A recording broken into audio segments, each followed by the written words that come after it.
what if the stream comes on and it's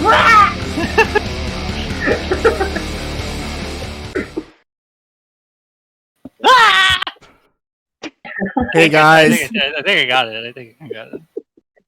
welcome. I have that stream muted. It's gonna be a fun night. Hey guys, this is Mutant XP live with episode 40 of the MXP podcast. I am very pleased to let everyone know that tonight is going to be a very special podcast because I have none other than the infamous Jersey boys from Next Level from New York. And so, for those of you who don't know these gentlemen, this is a group of very new Third Strike players who are just starting to make their mark in the American scene. They grind with all of the players at Next Level in Brooklyn, New York. They are from, I believe all of you are from the Smash scene originally? Unfortunately. Yes. Project X, yeah. And so I just thought, to start the podcast, everyone sort of knows who I am. If not, it doesn't matter. But I thought what we could do is go around the horn and allow everyone to introduce themselves. And so we'll go ahead and start with you, Bubbles. Mm-hmm. All right, so hi. My name is, or my tag is Bubbles. I'm originally a Smash player. I played Super Smash Bros. Melee and Project M. I played Captain Falcon in both of those games, and I played Smash competitively for about 5 years. And as of late, or as of like within a year now, yeah, it's coming up on a year. About a year. Yeah, I found out about Third Strike through these guys actually, and I started playing and started my adventure there. Great. So that's my little bit. And so we'll go ahead and go clockwise here. C'est moi? That's definitely you. See, that was a test, Keychain. The tests have begun. Okay. I wanted to see if you guys knew the difference between clockwise and counterclockwise. Clockwise. You think I know my left and right? Because I know you're a Urian main, Keychain, so all you do is charge. So I wasn't sure if you were accustomed to doing any kind of motions. I guess you have Aegis Reflector or whatever. Yeah. So go ahead, introduce yourself, Keychain. So I'm tags off Keychain. Name's Victor. I've been playing Urian in this game for a year. I'm one of the first people that Ken and Black brought from the Smash, from the New York, New Jersey Smash scene into Third Strike. I entered my first tournament in March of last year, and I just went as Q. Q was my childhood main. When I was a young kid, I played Q. Used to watch Kuroda videos, and I hadn't played the game in years. And I just entered this Jazzy tournament, Jazzy ranking event in New Jersey called Quarterly Report. Entered this Q, and I got top 8 at my first tournament. And I had no intention of maining Q. I had already decided the day before that I was going to just pick a top tier, or not a top tier, but like a good character. So I picked Urian. Not cute. And this has been my transition since then. It's just I've been getting help from Ken and Black, getting help from Dr. Steelhammer, and just playing this lovely game for this entire year and just developing as a player and enjoying the ride. All right. Next. Howdy. My name is Isaac, and my gamer tag is Zork. And I started with Super Smash Brothers, but I played Project M. I started in 2011. At the time, I didn't know anything about like the competitive scene at all in general for gaming. So I stuck with that in Smash, and I loved it so much. I pretty much just played random characters at start, then stuck with all of our doing. Now, at this time, I just started like during the summertime playing Third Strike. So I have Patrick, who's helping me along with Keychain, Knox, and Bubbles, and a few other players, like getting us our start. And I didn't really know like which character I wanted to play because I was never that much into Street Fighter. So I just asked Pat like, who should I play like? He just gave me the choice of Chun or Ken, and I just went with Chun. I never really played any like top tier characters at all, so this is a start for me. But that's okay because I think the scene needs more Chun players. Pick a top tier. No troll. Yeah, That is not a troll statement, by the way. No, of course. Absolutely. That's how we learn the matchups, and we get. Absolutely. Yeah. Well, gee, I'm glad that you sound so enthusiastic to be on the show, Knox. I appreciate your enthusiasm. I am a paragon of enthusiasm. Right now. Yeesh. So, I'm Knox. I of course, with everyone else, started playing Project M. I got into it around 2014, the middle of 2014, and played it pretty seriously. I got into TOing and streaming as well, just by necessity. Everyone else sucked at it, and I ended up not sucking at it. Yeah. Eventually, I got really tired of Smash and the way it works. I also have a pretty bad mentality issue, and knowing Ken in Black for so long, I had a slight interest in Third Strike just from seeing it around. And I thought that maybe playing a game that was so much more Third Strike than Smash, I'd be able to, improve my mentality, improve at fighting games overall, and see if like Smash was maybe the problem I was having, or if just another game was meant to, I was meant to play another game instead. Okay. That's all. That's how I'm here. Well, let's get right to it, guys. So, as you guys mentioned, all of you are originally from the Smash community, and all of you were introduced in some shape or form to Third Strike by Ken in Black, who is one of the great crossover FGC stars that we have to this day. Not only is he godlike in Third Strike, but he is also very good in Skullgirls and other different games. So shout outs to Ken in Black. By the way, I did have a podcast with Ken in Black, and you can check it out by going to youtube.com/Mutant XPerience. And so all of you were introduced to Third Strike by Ken in Black. And so I just was wondering if you guys could talk a little bit more about sort of how that happened for you guys in terms of, being pretty serious in Smash and then kind of being introduced to Third Strike. I'm sure all of you were aware of Third Strike. I'm sure all of you knew it existed. Yeah. But how did that transition happen for you guys? Well, for me personally, I had the first time I was really paying attention to Third Strike, we were actually going to a Project M tournament up in Boston. And we were going up there, and Keychain and Zork, were you also in the van? This is probably for Blacklisted. Blacklisted? Yeah, I'm pretty sure. Yeah. Blacklisted 5. So, and what year was this around? 2019. Mm-hmm. 2019 for all of us. Mm-hmm. Yeah, 2019. That summer, we went to this tournament, Blacklisted, up in Boston, and Keychain and another one of our friends, Joe, were playing Third Strike on a laptop in the van. Yeah, and I was just bored, and I was watching them play, and it looked really cool, off the bat. I'd honestly never heard of Third Strike or even really paid attention to it. I've probably seen it, but it's just never caught my attention like this. So I was asking questions about the game and whatnot. I was like, oh, that character looks cool and whatnot. I think Joe was playing Makoto or something, but they started explaining to me stuff about the parry, for example, just the idea that you could stop a move, or you could just parry a move knowing that they're going to do a certain button and do it so easily with such a simple execution. It's that's such a cool mechanic to me. I've definitely struggled with, especially in Smash, situations where there are things I can know that you're going to do something, but sometimes I just can't do anything about it, right? But in this situation of Third Strike, if I know they're gonna press a button, I can punish it, and that there's layers and reads into that as well. But just that starting point is brilliant. So I was we got to the hotel waiting for the tournament, and I was just playing Third Strike all night with I was just watching Keychain and Joe play, and I was asking yo, can I play? I just want to try it out. I've never used an arcade stick, so I was really bad, but after that weekend, we came back, and I was hooked.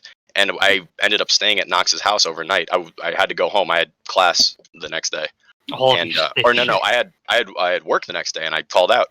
And we stayed over the night, and we were playing Third Strike, and we were just garbage. I mean, like I know I was like we were all trash, but like I could barely hold the stick. I was just getting used to it at this point. But it was the beginning of it. So yeah, that's what happened to me. The part of your story, that amuses me the most is that you called sick from work because you were up all night playing Third Strike. Oh yeah, absolutely. That morning we woke up, it was like 1, and I had a shift at like 5, and I was like, okay, well I'm in the city. I always wondered how many people, like how many Third Strike players, how many times they've ever like called in sick or some Third Strike, played hooky for some Third Strike. All the day, man, all the time. I've done it so many times for Smash. So many times for Smash. Yeah. Oh my god. And so it sounds like reward. Yeah. And so Bubbles, it sounds like it was Keychain and Nox that introduced you to the game. So out of the 4 of you, who was the first person to kind of jump into Third Strike out of the 4 of you? Out of us, it was me. Okay. So like just before I go to my start, like, I remember finding it I was really happy that Bubbles, who was still just a Smash player, no intention of playing Third Strike, like I wasn't. He hopped on the sticks, he played his shitty-ass Makoto, he didn't know what he was doing, he was just pressing buttons and jumping and stuff, and he didn't know what he was doing, and he loved it. I didn't think that he would fall in love with it that way, and I was so glad that he came back, weeks or months later and, like, was serious about entering. And we can get into Bubbles' progression a little later, but I've always been really happy with how he lives further away from us. He lives in Long Island, so he doesn't get to play with us as often. But he would always come back with more. He would always come back with like more knowledge and like better tech skill, or I don't know if you guys use that phrase, but he'd have better execution, stuff like that. So going back to the 4 of us, out of the 4 of us, it was me who started.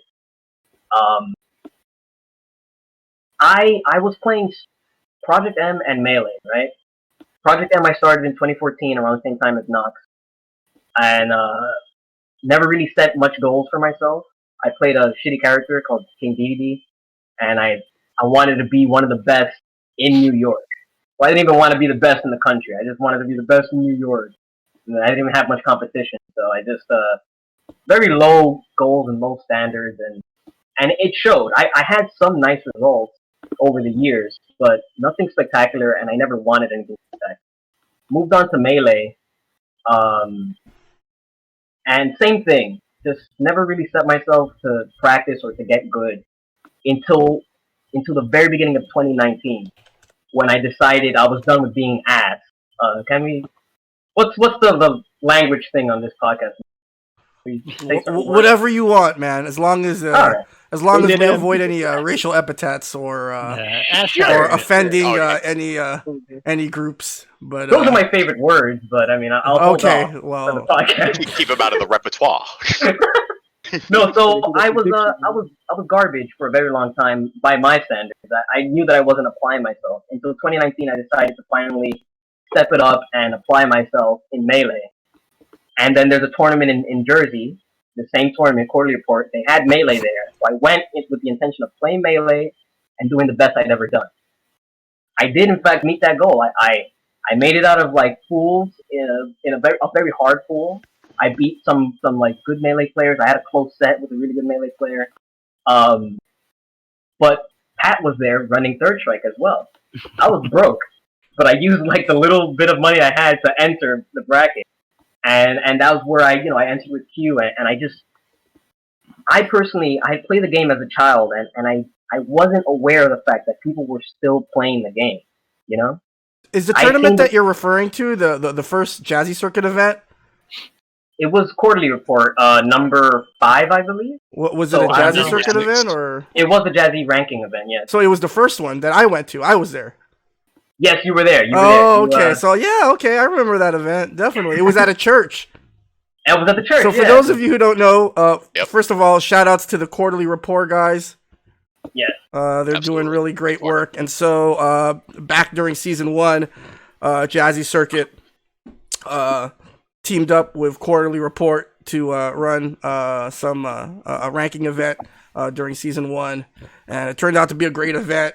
It took place in a church. that had some bomb ass chicken tenders. It was Tell them about the tendies. Tell them about the tenders. Tell them about the tenders. Oh my god, they're so good. That's a tournament where I had to watch my language every now and then, just like, should I say this? Can I say this? And that was due in large part to Ken and Black too. He was the guy that sort of spearheaded Third Strike at Quarterly Report, and so because I believe there was a Soul Girls connection there as well. So they ran Soul Girls, so he just took the opportunity to also run Third Strike. So Twitch too. Pat's a beautiful soul. You know, he loves playing games, he loves competing, but he also loves providing for the community and via commentary or tournament organizing, and he puts his best foot forward with those things. So there he is. He's running this tournament. He convinces me to enter, and like I said, I was not really. My mind was only on. I was not thinking that Third Strike was still alive and still being played. I had seen the Evo, the Daigo parry, and I'd seen those things. Like I told you, I used to watch Kuroda videos, so I was aware of high level Third Strike, but I'm talking about like 2008, 2007. So here I am in 2019, entering this tournament, and I fell in love again. It was a dream come true to finally play the game. Because I spent so many years in my childhood not going outside to tournaments, not going out of my bubble. So I finally found this opportunity to play Third Strike and enter the scene. And also, Dr. Steelhammer was there. And he's a good Urian player, great American Urian player. I would argue the best American Urian player, He has a result to back him. The best current American Urian. No one else is stepping to him. That's my dad. Anyways, he was willing to help, and he had written this guide. I know Cruz says what's up. I know Vic. But Cruz needs to go to stuff. Oh. Anyways. I love Cruz. I watch it. So anyways, Dr. Steelhammer was in the middle of making this guide. He made this guide, I think, shortly after that quarterly report, and it was just I had entered at the perfect time. I'd entered during the time where Third Strike had this Jazzy circuit thing that I had no idea what was going on.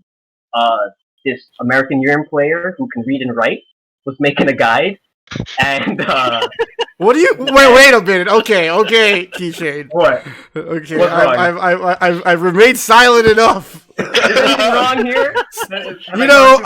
I know a thing or two about talking trash, Keychain. I talked a little stuff in my day, a little bit. Okay, so I know where this is going. What are you trying to say? That most Third Strike players can't read and write? Is that what you're trying I think that's what he said. Most Urian players. Is it that specific, Docs? Dr. Steelhammer, as a Urian, a tall, white, Caucasian, literate male, man, he was able to write a guide, and I was able to follow along, and it was beautiful. It was like this is exactly what I need. Start playing this game and start playing this character, and not be overwhelmed by so much charge partitioning and all that, all that shit that new players get caught up in. I had someone to set me on the right path, and more than that, I live in New York City with Dr. Steelhammer, so I didn't have to only communicate with him through text. I was able to at least meet with him in person at next level and talk with him and play with him on CAD. And even when we played online, it's like we're not coast to coast, so the connection was good. So I had a great learning environment thanks to Dr. Steelhammer. And yeah, I mean it's been up from there. We've been set on the right path thanks to Ken and Black teaching us from the very, very beginning. Just like all the do's and don'ts of Third Strike, he told us don't play 12, stuff like that. Don't waste your time, unless you're just playing for some trivial reasons. We're playing to win. We're playing to learn and to win. So he told us all the, he told us right from wrong. You know what I mean? So I would, as far as the 12 thing is concerned, maybe before Co-op Cup I would have agreed with you. But at the Co-op Cup that I attended, my team happened to play the supposedly best 12 team on the planet team. Uh-huh. God. And I gotta respect the 12 players, man. Like they but, Do you? they are definitely playing a different game, and it's Oh. But they were Japanese, weren't they? yeah, but just the fact that number one, that there are 12 players. Okay, in Japan. Japanese. Okay, that's already number one. That's like, wow, there's 5 players on this 12 team.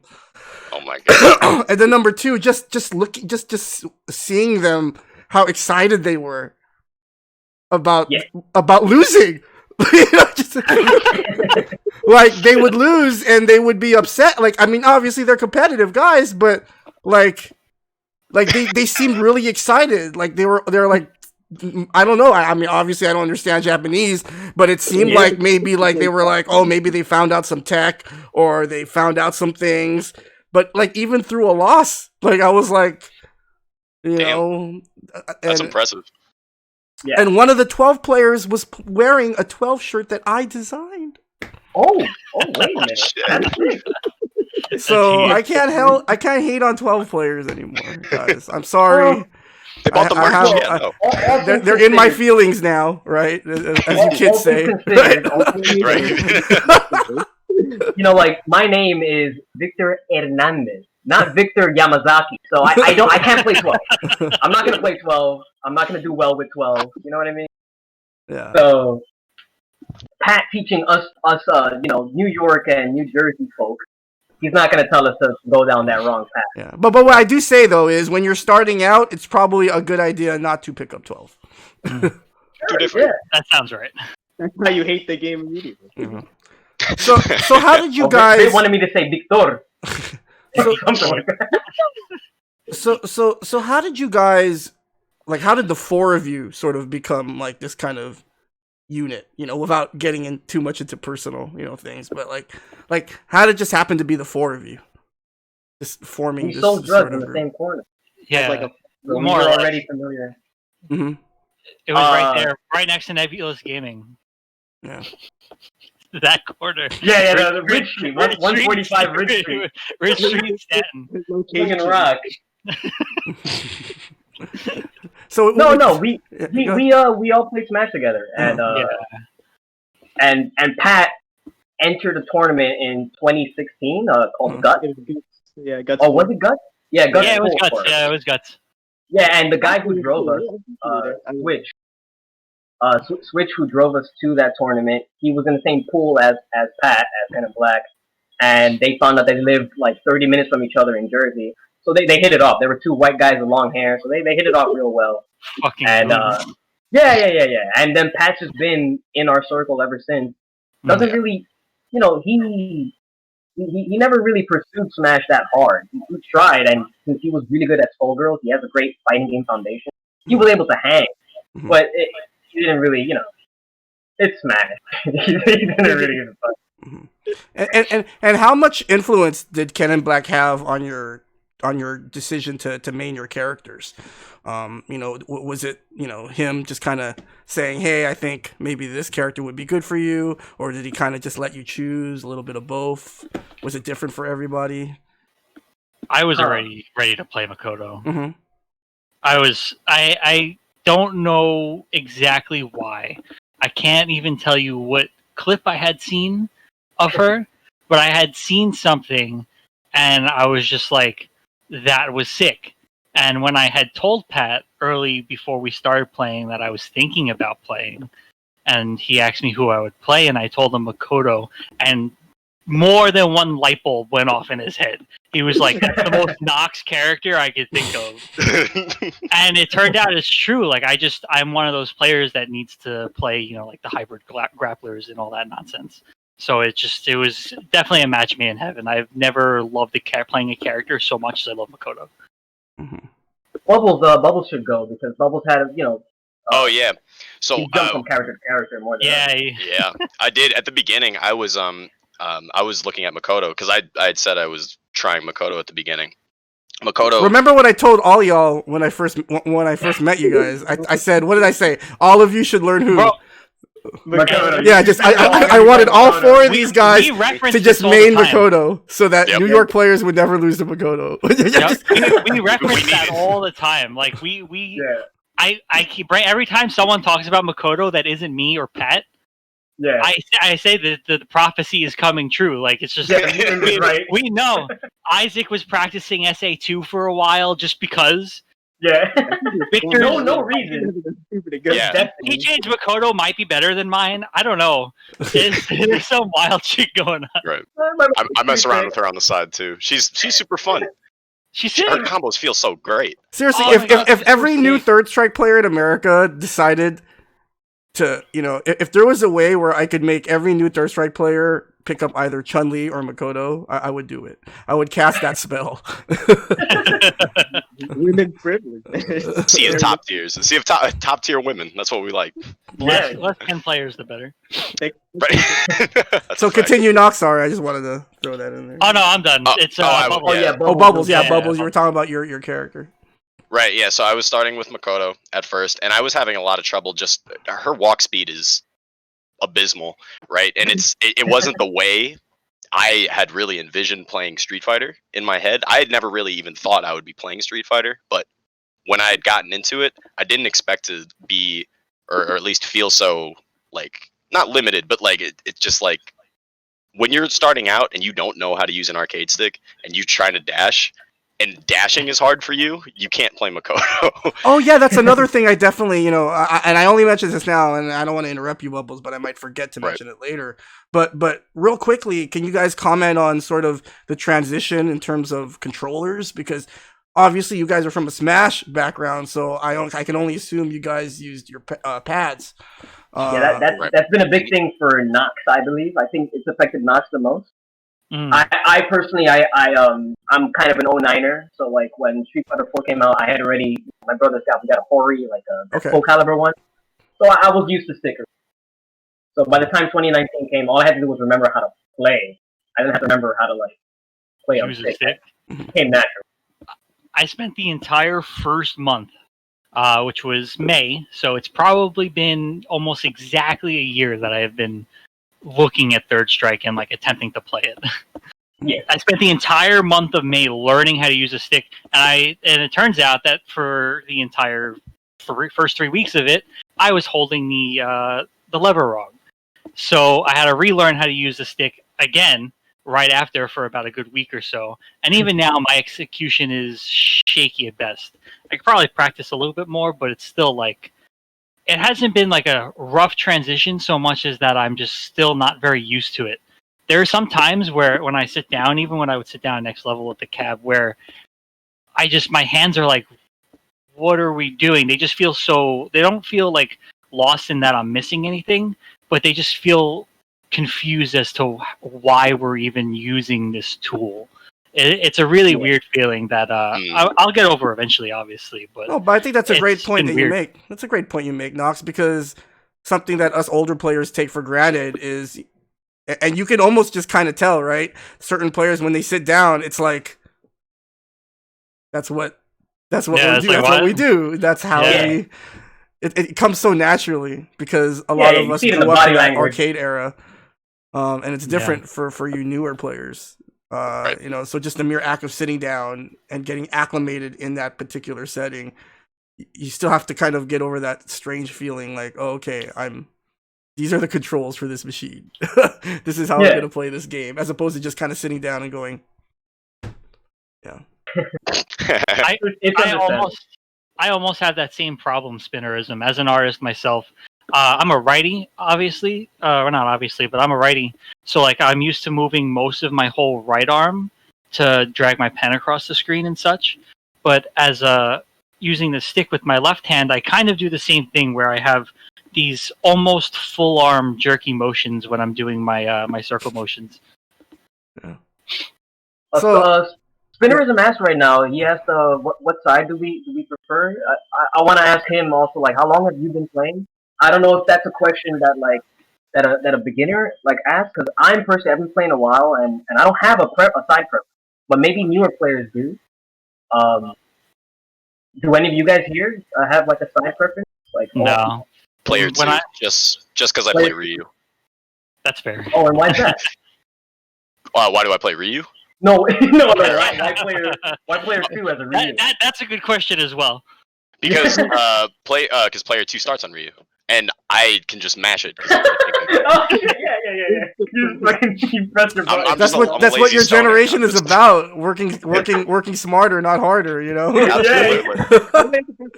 Super efficient. That's why I have hope for you new players. We make it work. Because you're all about like, what's the most efficient way to get this done?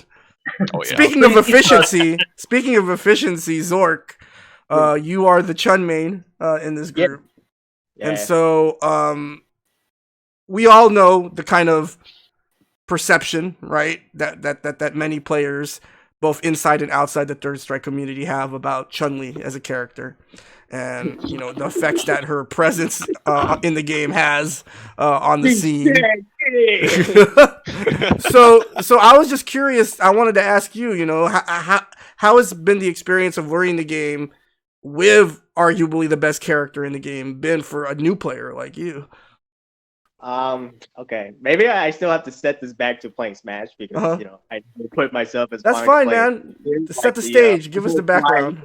Yeah, I had that pride, like, all right, I could probably do this big braining it, but that's the thing about playing the lower tier characters. If that's like the better tier characters, is trying to learn really hard how to play against what like destroys you so hard. Mm-hmm. And maybe that's like still the set. That was like one of the set flaws to me, like feeling so like I just don't want to like play Smash, along with like players that are like don't even have that much of a gap for me, but I lose to them because of them playing like a tip tier character that's like, all right, this is carrying them too hard and this is too much for me. Mm-hmm. So, and no matter of me playing Chun or like making the decision to pick Chun, like Pat he like gave the like he interpreted me being more of a footsie player because I really just like to when I play I just want to like I feel I have to analyze the opponent and just like go about finding an opening for them to do something. And Smash is still like hard as it is because you don't really have like a counterplay because it's more like you have to stay defensive. You have to wait for your turn as opposed to Third Strike where there is the option to wait your turn, but with the parry mechanic you haven't. Zork was very lame, by the way. Zork was definitely very lame. Yeah, Zork is the lamest player, the lamest Smash player of the four of us. He ran that clock. Absolutely. So Chun-Li, I guess, is a good character for him then. It fit. Yeah. So with Chun, I was like, all right, I feel like I don't have to do much, like playing the stick. I don't have to like move often, but like I still have to be like, depending on the character matchup who I'm playing, it's like that. But like I feel like with Chun, I don't have to do as much for like movement. She just has the most like broken button in the planet. Like, I guess a couple of them. Most of them. So I think she's a lot of fun. Like it just looks so basic, but I know that like the game itself it has like so many things to look forward to. But like I shouldn't have to worry too much about it because I'm still new and I'm fine with just staying with the basics as much as possible. And the basic is really low forward super. So yeah, getting hit confirms that, So sometimes a lot of Chun players are the recipients of a great deal of vitriol. Shout outs to Vitriolic, right? By other players, and so have you ever sort of received that kind of that sense, Zork, as you've been coming up? Like, have you gotten some people salty, and maybe they yeah, maybe especially the people in this group, maybe you've gotten salty. It's also funny that in the mirror and I don't count. Uh-oh. I don't count. I'm the one with the severe mentality issue. Anyone here could look at me wrong and I could tell it's fine. But how is have you received any of that or not too much or very little, but like even playing the mirror is the same thing. Like I don't know why someone's gonna get salty. It's just Chun-Li playing against himself. I think what you're asking you, and I think Zork just needs a little more like screen time before he can see and feel the hate. Yes. Maybe it is. Yes. And he's getting there. Zork is definitely Well, getting there. Zork, you were very close to making top 8 at NEC, I remember, right? This last NEC? Was it ECT? No, it was ECT. Yeah. But Keychain and I, we had to hold hands. Oh yeah, that's right. It was you and well, let's talk a little bit about ECT. So, season 2 actually began at East Coast Throwdown last year. Shout outs to Zach, Li Joe, Sweet Johnny Cage, everybody who's a part of the ECT team. Hopefully, they can come back stronger than ever. And so, when did the season start? It seemed like ages ago. It was October, I think. October 2019, I believe. And so, Keychain, you made your first. Was that your first top 8 in a Third Strike tournament ever, or had you made top 8 at a previous next level ranking event? It's definitely your first top 8 at a major, right? It was the first top 8 that really mattered at a major. And to get into top 8, you had to play Zork. Zork it was the match before that. Yeah, the match before that. Yeah, the match before that, I think. Zork ended up getting 13th, I believe. And Bubbles, were you at ECT? I don't recall if you were at ECT. No, and Nox, you were not there either, right? Me? You were there? Nox was there. Nox is just ass. Oh, damn. Let's not.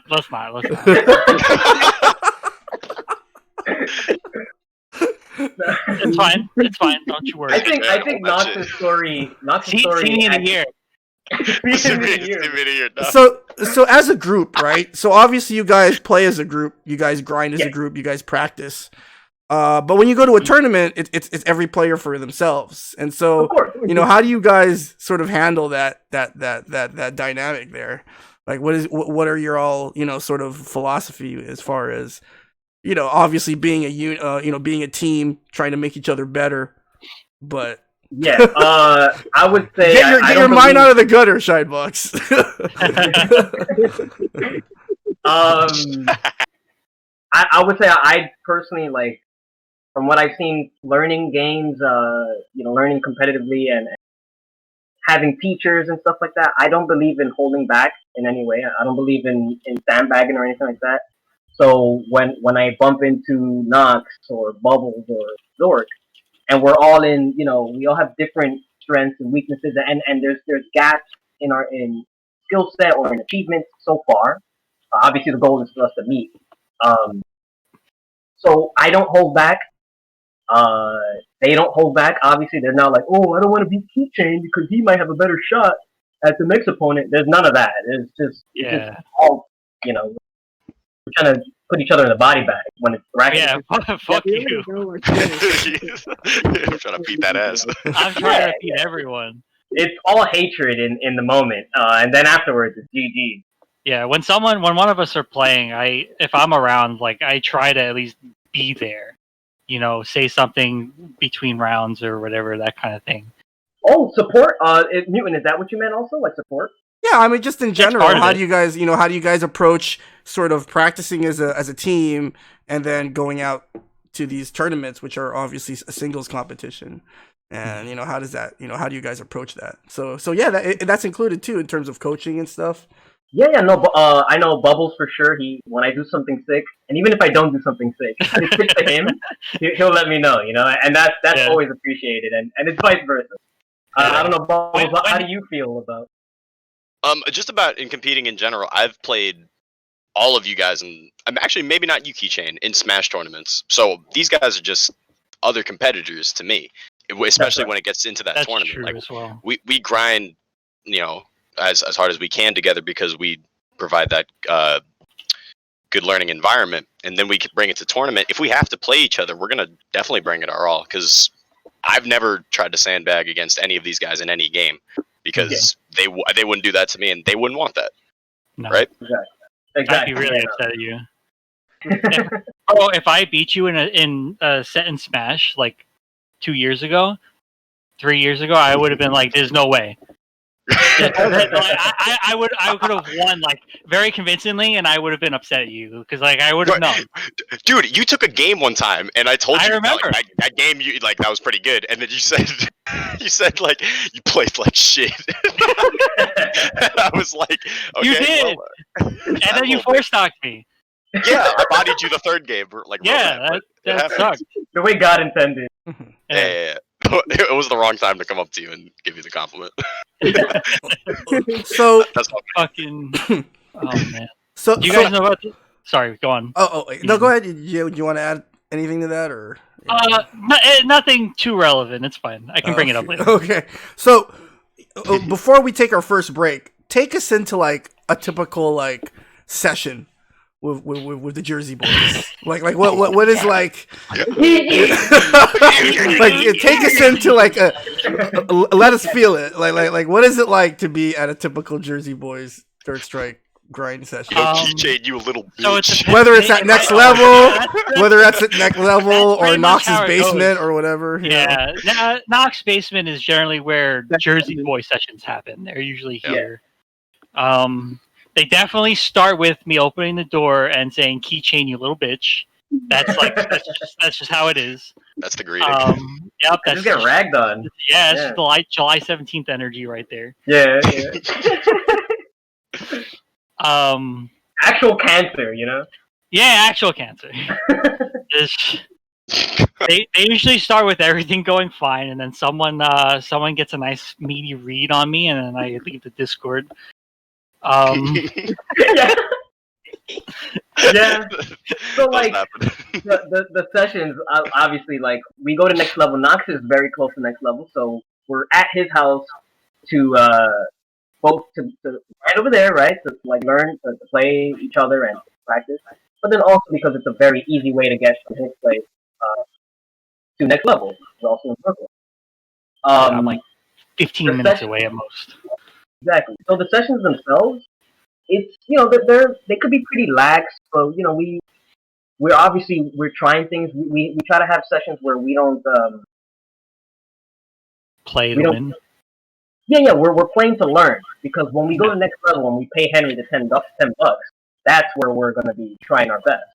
So the sessions at Knox's house on 360 OE, playing local, those can be a little more experimental, but there's still there's still some stuff on the line. There's still some pride on the line. We're still trying to win in a way, but I personally don't think it's the healthiest. I think there's a time and a place to manage, your ego and how hard you're trying to win versus to learn. There's a big difference, I think. Yeah. And especially in your practice, that's how when you should be playing to learn. Yeah, absolutely. And so, how long do your sessions usually last? I mean, how often do you guys get together? Well, before all this went down, There have been whole. I guess I just want to get a sense of how often you guys play. Basically. So, like when we first started, especially when we first started. So I had recently quit my job, right? And I was Third Strike. No. Oh, okay. No. Just double check it. I had quit my job at least 2 months before I even started thinking about Third Strike, and it had been planned for like 5 months. That's a whole different thing. Just to TLDR that, I didn't get a job until February of this year, by the way. So my basement was open pretty much 24 hours for an entire year. We had entire weekends where I have these 2 big air mattresses and probably the most comfortable couch on the planet. Wait, Knox. Hold on. All right, now you crossed the line there. Listen, we're gonna have to. We're gonna. Excuse me. You know who? Excuse on me. my couch? Someone has Top not. 8. Oh my Co-op gosh. cup. Daisuke. I've had Daisuke on the couch too, dog. Has slept on my couch. I have that. Yeah, but has Vanau slept on your couch? Oh my god. All right, mic drop. All right, you're done. You're done. You're done. You're done. It's over. You're done. Actual legend. I've Daisuke. been in America long enough to know what a good couch is, but now I don't know shit about no couches. Ain't got no IKEAs out in Japan. Okay. Yeah, Yeah. get shit None out of of that. here. So don't be coming with that smack talk about couches. Bro, not this couch. There's only one superior couch in the Third Strike scene, and it is my couch. Okay. And it's Nox's. I don't know what you're We'll talking find It's about. not Nox's. It's not Nox's. It's not. Knox is the Well, It's runner-up. not. Better put Don't some worry, respect what- on that couch. Mimura will be on my couch one day, and you'll know. It'll be over. And that's it. I've had dreams within dreams on that couch, on Nox's couch. It's Bro, glorious. I've Glorious. I've had dreams where I've woken up Uh-huh. because in the dream, because my bed was so much more uncomfortable than my couch. Dude, the couch is amazing. God, Anyway, godlike. so I have a decent amount of space for how small my basement actually is. I've had at least 5, 6, 7 heads here for a Friday, Saturday, Sunday. They leave either Sunday night or Monday morning, and this probably went on every other week for at least 3 or 4 months from about June onwards, which is kind of when we were all really in the swing of playing. You know, I had finally spent a month learning how to actually fucking push buttons, and everyone else was getting into it at that point. So like we were playing, and we would play for hours. They would get here at maybe 4, 5, 6 o'clock, and me and Kenan, or me and Keychain, or me, Kenan, and Keychain would be in my room. It'd be like 7 in the morning, and it'd be screaming like. and that pretty much was all of our 2019. That's And where I practiced my Mongolian war cry. yeah. That's the place. What does that sound like? Can you do the Oh, Mongolian war cry? It's not safe for the podcast. It's not safe for the podcast. See me at next level when that opens up again, and you'll hear. Yeah. So I think now is a good time to take our first break. But before we take our first break, and I told you guys, I warned you before we came on that I was going to ask you guys to do this. But, boy. you know, like I said, I know we shouted him out before, but shout outs to Kenan Black, Pat. You have Bro, done he's not in chat. You guys have, well, he can watch the VOD, but He can eat my ass. But Kenan Black has Kenan Black has done a tremendous job with these gentlemen. But I want to hear everyone's Kenan Black impersonation right now. I want to hear it. Bubbles, you first. Okay. Jeez. Ghost. Why? Let me get hold on. You gotta go one more. That was good. Okay. Okay, go ahead, Keychain. Go ahead, Keychain. There you go. All I got is nothing's real.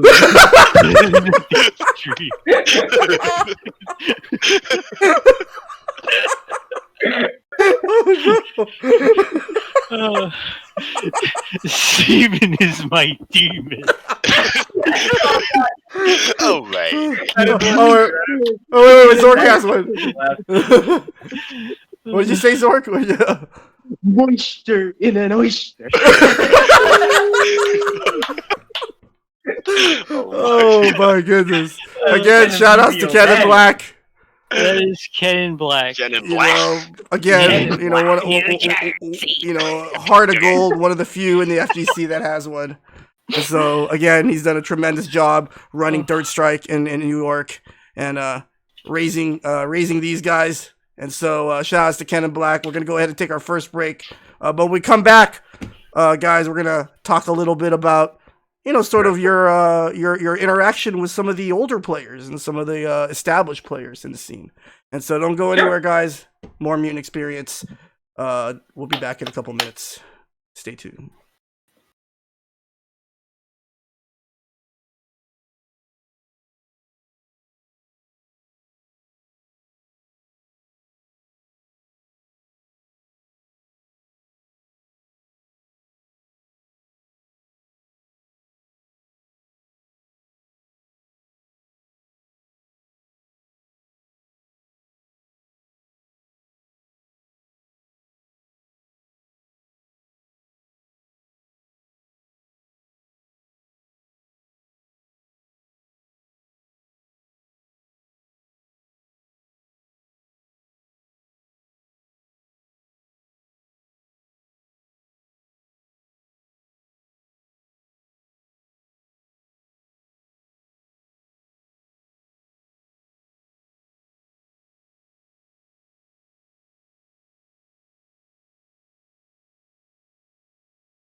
Ready? Ready. Chunky cheese. Hey guys, welcome to more Mutant XPerience podcast, episode 40.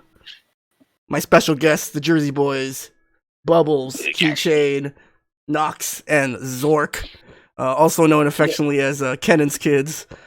We call ourselves the Patlings. The Patlings. That sounds really like disgusting, sort of like. Yeah, we're not supposed to be. We come out of the corner and then we're Patlings. That sounds like something from like a B horror movie or something. Like yeah. Revenge of the Patlings or something. Yeah. You can't pour water on us. Or I was gonna say that's funny. Okay, not after midnight. So yeah. So enough of Ken and Black. Let's talk a little bit about some of the other players that. Yeah, right. Talked about your ass enough. Patrick Kelly. Oh damn! I just went there. Use the government name, the full government name. Now he's gonna get like 47 Facebook invitations, dude. They don't know how to spell that last name. All right. So aside from Ken and Black, who are some of the other players that have been instrumental in your sort of growth as Third Strike players? For me, I was able to connect with Daisuke pretty early at next level, going to going to Brooklyn at some random times to play some casuals, and we connected because we both played SA1 Ryu, and we started talking after we were playing some casuals at some point, and he was telling me about a plan that he had. He wanted to try to help some of the players in the American scene in general, but starting small with some of the players in New York. And he found me to be a pretty good candidate, finding that I played his character and his super. So he's been pretty instrumental in guiding me in terms of what I should be doing, why I should be doing stuff, how to approach the game, and how to properly think about the game. Just guiding me in the similar ways to how Pat was guiding me, but a more advanced level, more character specific. Yeah, I think Bubbles and I had the similar thing of like, so Pat was teaching us Third Strike.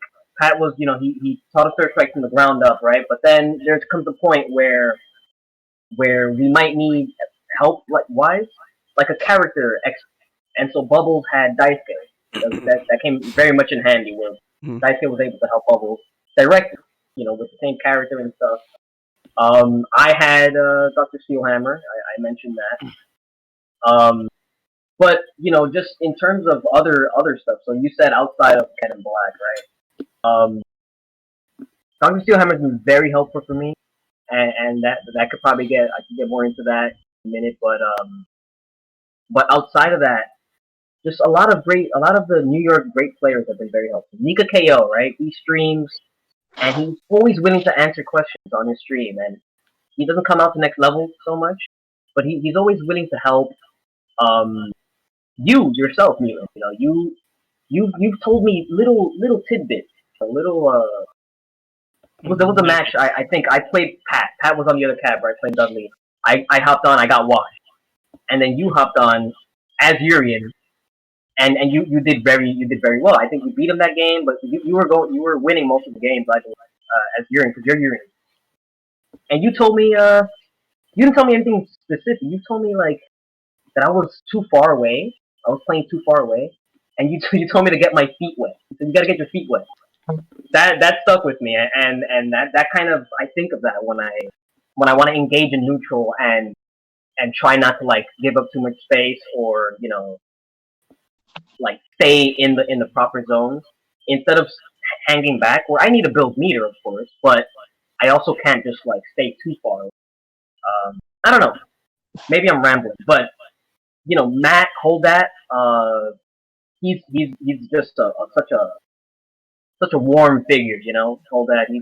He's always just pleasant to be around. Very funny, and he also has like the right things to say. He's got a wealth of knowledge. I just feel like a lot of you guys have been around. You just know what to say and you know how to help. Yeah, that's been my experience. Yeah, I would have to agree with that. That's pretty much my experience as well. Yep. Everyone's been pretty incredible. Not to mention just enjoyable to be around. Like, Yeah. it's a fun time when you guys are all there. It really is. Like, there are fewer places I'd rather be like engaging in a hobby than a full next level. Mm-hmm. Can't forget to mention Frankie as well. Frankie was one of the first people who was just very willing to help us new players without knowing who the hell any of us were. He jumped right on and was like, if you guys have questions, Immediately. yeah, he's always made himself available to answer questions. Mm-hmm. And Totally. not just because we're New Yorkers or whatever. I've seen him display that same kind of openness as a teacher and a third strike figure with countless newer players from across the country. Mm-hmm.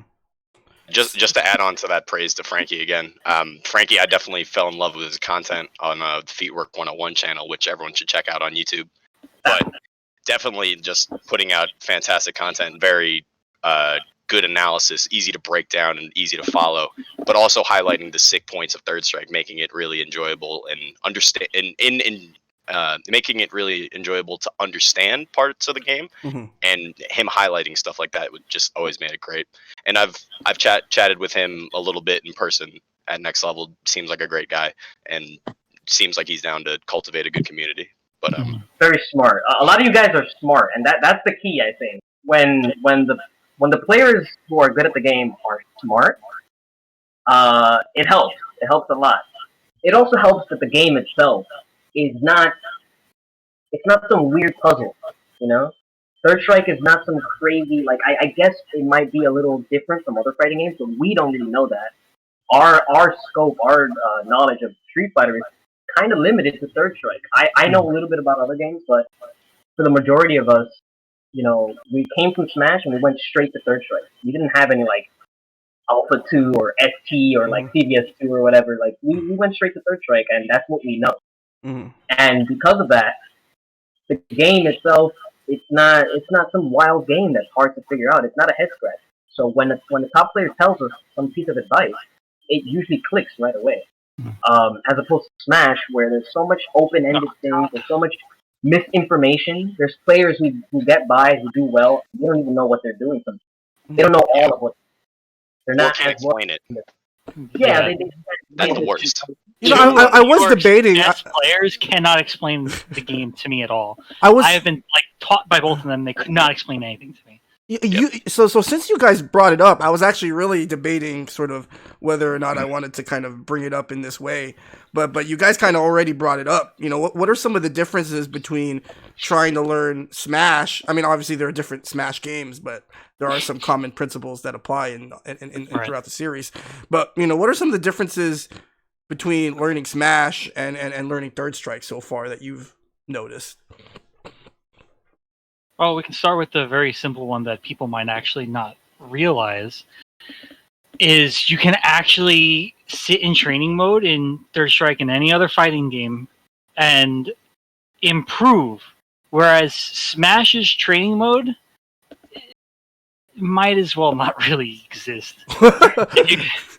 Like, maybe Keychain can explain it a little bit better, but it's just so you can't benefit so much from sitting and practicing certain things because there's so many, like he said, there's so many variables in Smash that the training mode just can't account for all of them. Even modded training modes can't really account for all of them. So just the simple fact of sitting in training mode in Third Strike and being able to practice something and have it directly improve your play is much bigger and much more potent in Third Strike than it is in Smash. Yeah. Sorry, I just wanted to add on to that a little bit. I think the training mode, like, and you mentioned the modded training modes, Nox. The problem with the training mode is you can actually, like in Third Strike, you can learn the basics and then improve upwards as you exponentially get better through the training mode, right? Training mode in Smash, like the modded ones, are able to train very specific situations that you have to know about already. So it's like you have to be a good enough player already to be engaging in these situations and then practice those situations.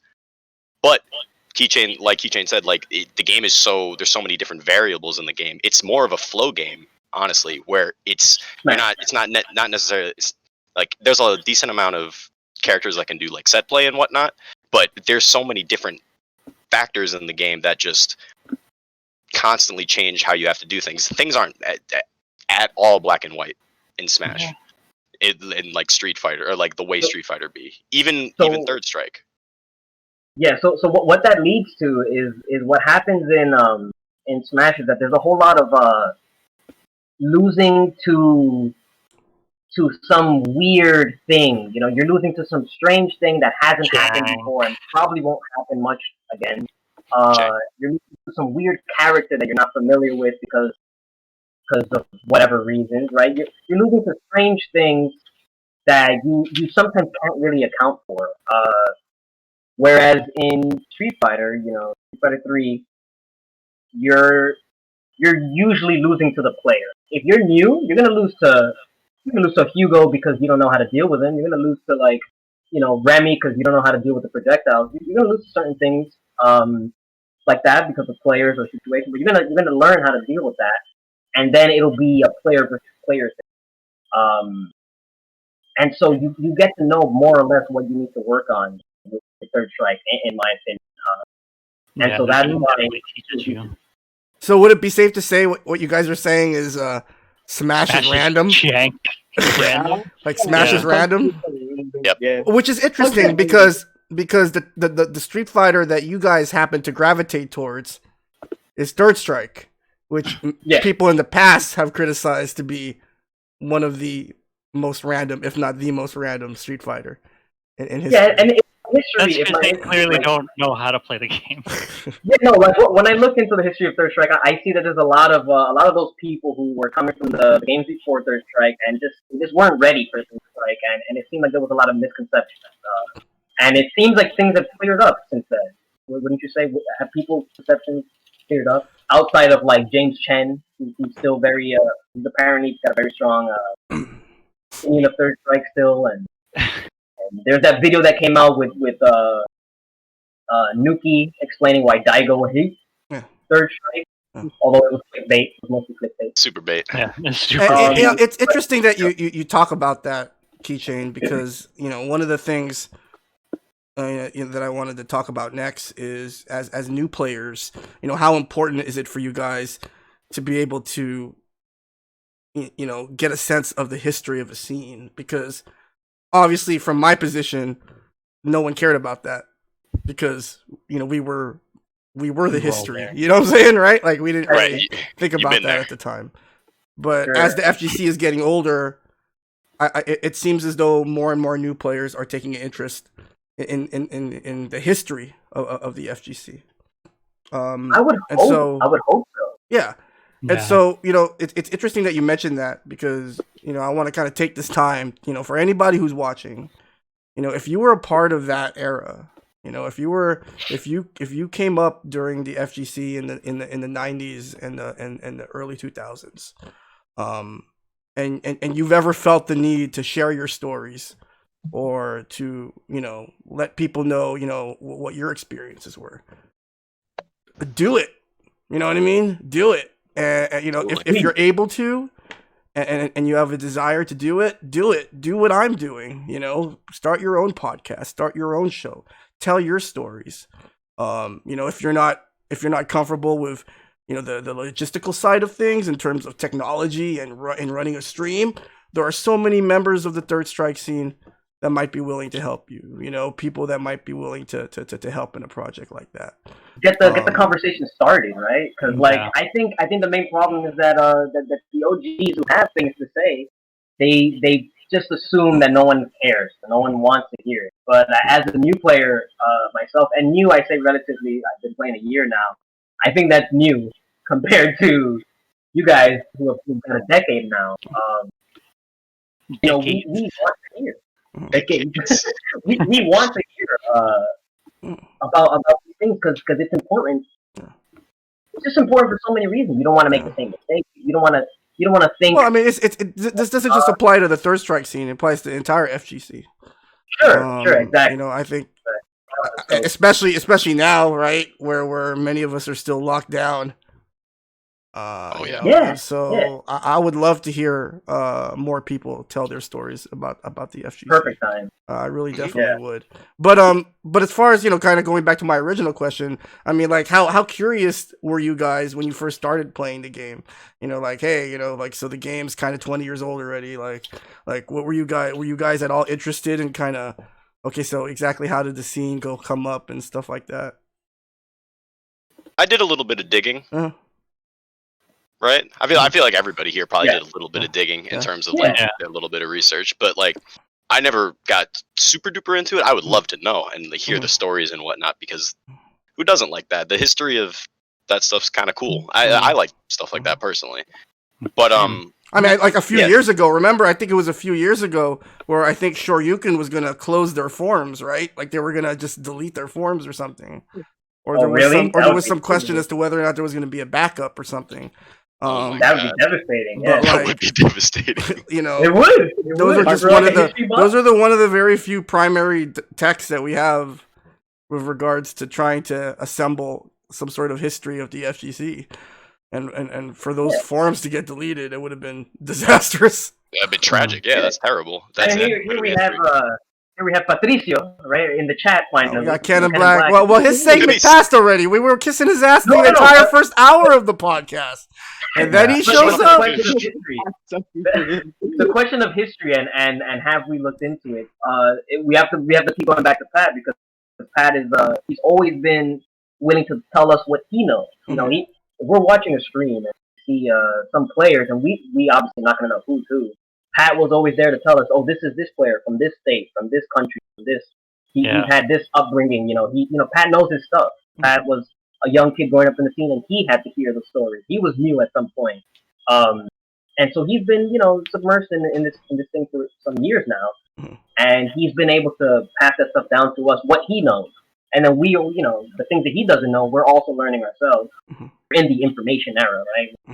2020, we have better understanding of how to use the internet and all that. So we do look up stuff independently.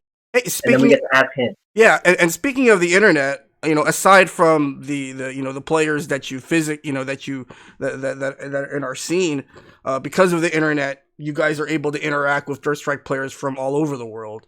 Are there players that are outside of New York that have sort of helped you sort of improve and grow your game?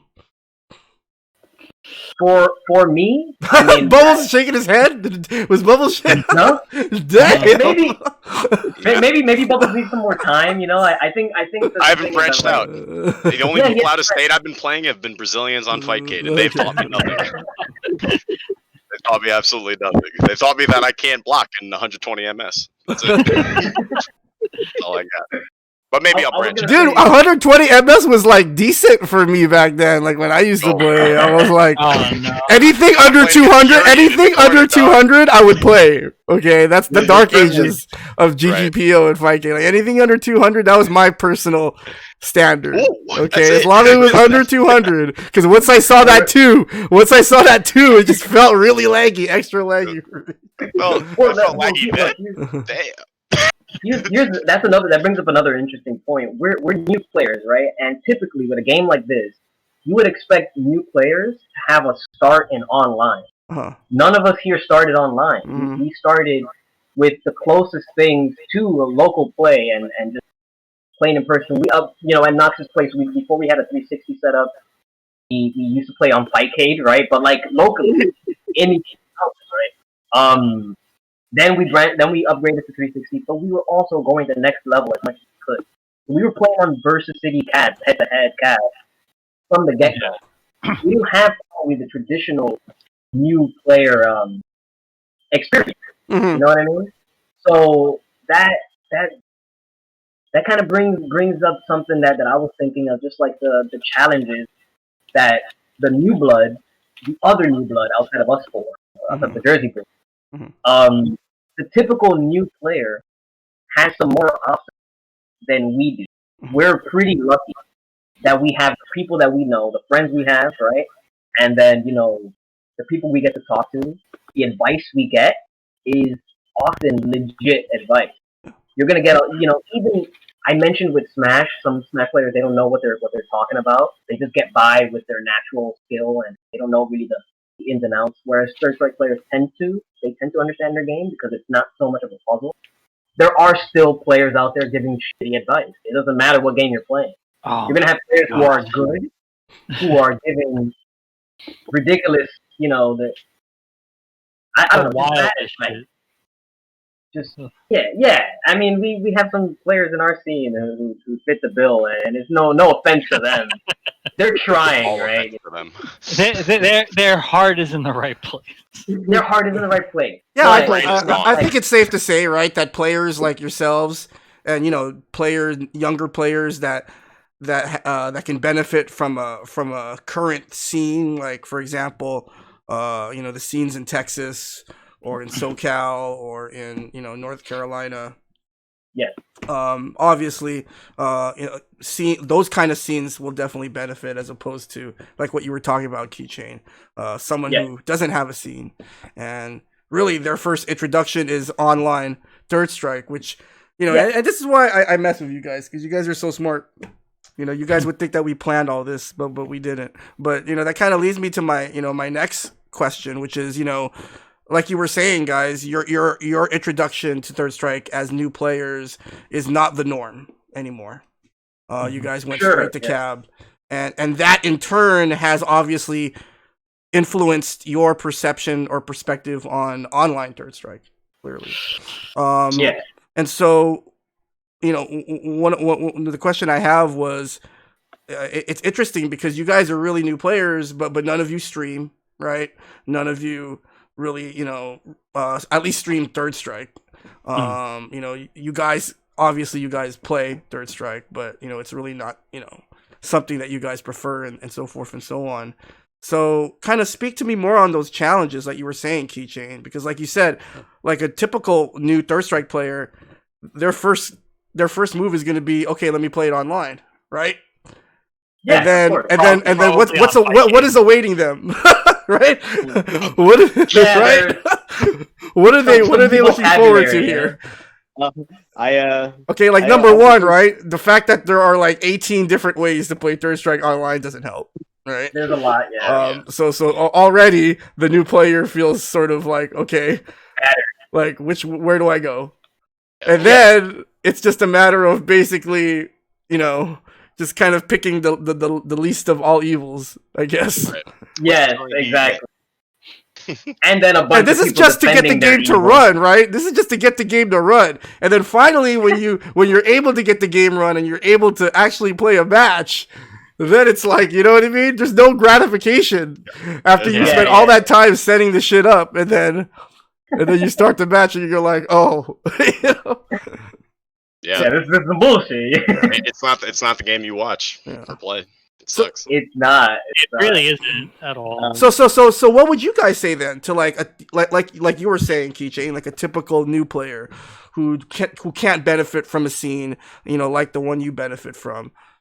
What advice would you guys give to these players? I mean, advice. I don't know if I have advice exactly, other than just the basic of like, go to where you can go. Like, drive however far you have to drive to go to something where people are at. Take the train, take the bus. Do what you gotta do. But here's the thing, Keychain, right? Like I respect that advice. I respect that advice. Obviously, go to your locals, go play offline. That's great. But like, they're still gonna play online, because here this is. I think this is kind of almost like could be described as the curse of Third Strike. The game itself is so godlike. That you cannot resist the temptation almost to play it online. You cannot. You know what I mean? Like we know. Well, you can. Like you can. I'm not saying it's impossible. I'm not saying it's impossible. Sure. But that's almost like the curse of Third Strike. It's so good. It's so good that even people who've never even played the game, they see it and they look at it. Like your experiences, right? You guys were exposed to it instantly. You recognized its beauty and its greatness. And so like it's like the ultimate cock tease, man. Like it's they just it's like, oh, this is such a godlike game. Oh, I can play it online. Fuck. And then it's like free. Dude, I just want to say like a little thing like about it, just because Go ahead. when I when I started when I started playing at the time, like within like the year ago, even like maybe before ECT, like a little after, I had no access to it like online. I had no laptop, I have no computer, so like my only option was to go to next level or just go to Knox, like go to next level on a Friday because I usually work and I don't have the time to go in the evening like a Wednesday or something. That's like rare. But like during the entire time, I had, because I wanted to play another game. It was a game like to play to pass the time aside from Smash, and I just had no interest for it. Plus, they were just doing their new whole P plus update, and that was my like main. That was like my only go-to. So in the sense, like I had very little practice, but I can't say I was able to get enough practice at the time until then. Like when I got the stick, I was like, all right, I need to get a stick now. I need to get OE. I had a PS3, I just had to get that. Then the stick was another thing. So I was like, man, I don't want to pay a lot of money. I just gotta like either pay a lot of money for one or maybe, find someone that's like selling a stick. I found someone that was selling a stick, like a Kwamba, that's normally $200, and he sold it to me for $20. So, thanks, dude. Thanks a lot. Shouts to that dude. But listen to that. But Listen to that epic that you just like narrated for us, right? Like that's another thing about trying to play Third Strike online. If you depending on what platform you decide on, there's a lot of investment. There's a lot of stuff that you gotta do to kind of get it to, like if you want to play OE, okay, you gotta have an Xbox 360. Okay, you gotta get live. You need a CRT. You want to optimize experience. You want to get a CRT, and not to say that these things are undoable. But, it is a lot to ask for for a new player who can just easily up on their Switch and play Smash Ultimate or something, just and not care about all those things, and no one's gonna complain, right? So with that said, right? But Keychain, to your point, you can turn on your Switch and play Third Strike. Yeah, 30th anniversary, bro. Yeah, right. So so historically, the Third Strike scene has has been very has not been silent on ports and online versions of Third Strike. We have been very vociferous in our displeasure. But as new players, like, is that something? And again, I know you guys have a unique experience coming up in the scene because you benefit from a scene like Next Level. But do you like does something like that mean as much to you guys, or what is your sense of how do you feel about online Third Strike? You can use it as a tool, absolutely. Okay. I play a decent amount of online, like on Fightcade, and the reason like I can is I'm usually from Smash. When I was younger, I wasn't able to like go to tournaments because I was too young and my parents wouldn't like drive me out and leave me at a place. So I got used to online playing Smash on net play.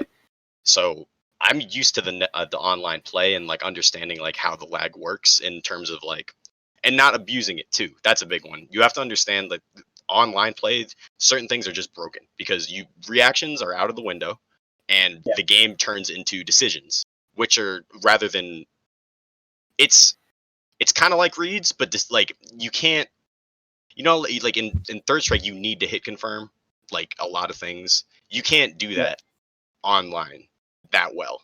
You have to, if you're gonna go for a low forward super, you're going for that low forward super, like on Fightcade for sure, because you have to, because reactions are out the window. So certain things like that, you have to understand how to take your experiences from online play, whether it be like kind of learning the ins and out of a matchup, getting your feet wet and just like a certain like feeling confident and like using a certain tool in a matchup, or maybe just like simple game experience. But you have to understand that it's a different game online. It's a different reality than playing on cab.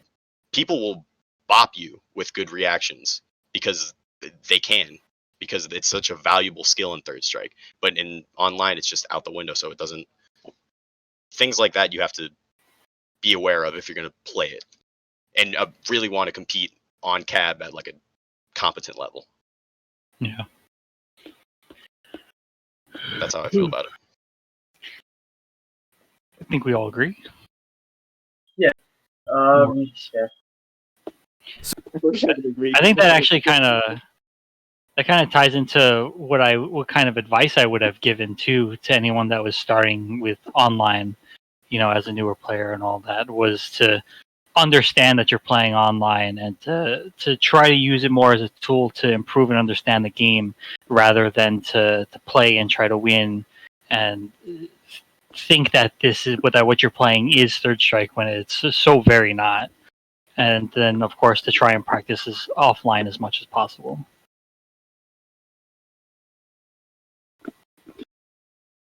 What's next? So I think that advice is great for players like yourselves who obviously have intentions of playing in offline competition. But what about players? Like that advice is all good and well. But what about players who just play online? What about players who just want to play online, either through choice or through necessity?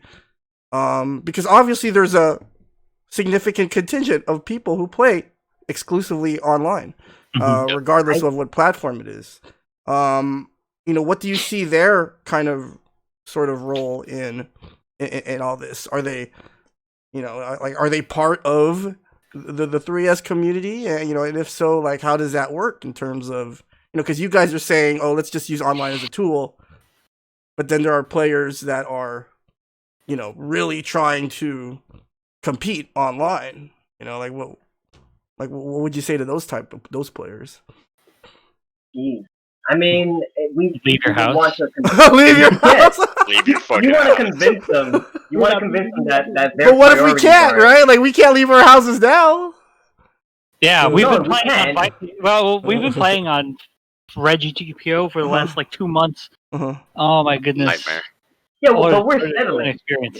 That's the thing. Yeah, we're settling. We have no choice. I think that they should have fun however they want, and if they're doing their thing, then it makes them happy to do Wake Up Super in every other game. Like, then whatever. Free It's the like, interaction. and for in the case of someone that isn't trying to just play online and let that be their main experience with Third Strike, is to understand how those players are playing, what it is about the game that's letting it work, and what it is about the game that you can do to counter that, especially online, and to just let it be a learning experience. But as for those players themselves, just let them do their thing and have fun online. I don't know. Well, you guys are asking. You guys are asking for a real tough thing, which is basically, encouraging players to assume responsibility for both their wins and their losses online. I would never expect another human being to do that. Because it seems like what you're saying is like, stop complaining that, especially a smasher. Like, stop complaining that it was online. That was the reason that you lost. Like, it sounds like that's what you're saying. I mean, correct me if I'm wrong. Is that what you're? See me IRL, bro. See me on land, kid. I don't know, man. See me online. If they were to realize how shitty online is compared to what's really out there, the golden experience, it's like, then it wouldn't take so much convincing. But then you're talking about the person who doesn't want to hear it. All they know is online, and all they want to know is online. They don't want to branch out. Like, I guess we appreciate your views when the tournament's happening and we play an ad. I don't know. That's pretty much all it gets to, I think. It's very hard not to just boil it down to just like, fuck them. But you want to be nice. But the goal is to play the game the way it's meant to be played, to appreciate it for what it is, and to not be so closed-minded. I don't know, give it a shot. If you have the choice, you have the option to save money. You have a job, and there's a tournament coming up in your area or something, or something within travel distance. Like, make the effort. There's a beautiful community out there. There's a beautiful game, and there's a lot to learn. There's a lot of fun to be had, whether you're playing it casually or really trying to break into the American top 10 or whatever your goal is. Because I think the real goal, obviously, at the end of the day, should be going to Japan and representing your country and beating the Japanese at Co-op Cup. But if you're new, that could be pretty overwhelming, right? That's kind of a big goal. Start small, just like try to be the best in your town, and then the best in your region, and then the best in, Mhm. I don't know, Build up. man. This whole thing about online players is kind of tiring me. I'm sorry. Alright. Right. I'll channel a little Keychain's Dark head Talk. hurts. Let's stop talking about this. That cerebellum is hella swollen. Watch out. I don't know, man. It's just kind of frustrating because there are people like that, but it's like on one hand, God bless them. On the other hand, it's like get the fuck out of here. I don't know. Uh-huh. Enjoy the game. We appreciate you being here. Don't leave comments on YouTube videos. That's a fact. That is a fact. I'm tired of seeing this shit. Well, I think it's not lost on everyone that our world has changed to a certain degree with all that's going on right now, and the FGC will definitely is definitely feeling the effects of it. And so this discussion of online third strike plays is going to definitely continue. But I'm glad you guys were candid enough to share your thoughts about this. Again, it perhaps the best thing that we could do is to just kind of look at it more as a positive than a negative, in terms of look at all of the different ways people can access and play third strike, and then just kind of leave it at that, and just kind of let the players all kind of forge their own way.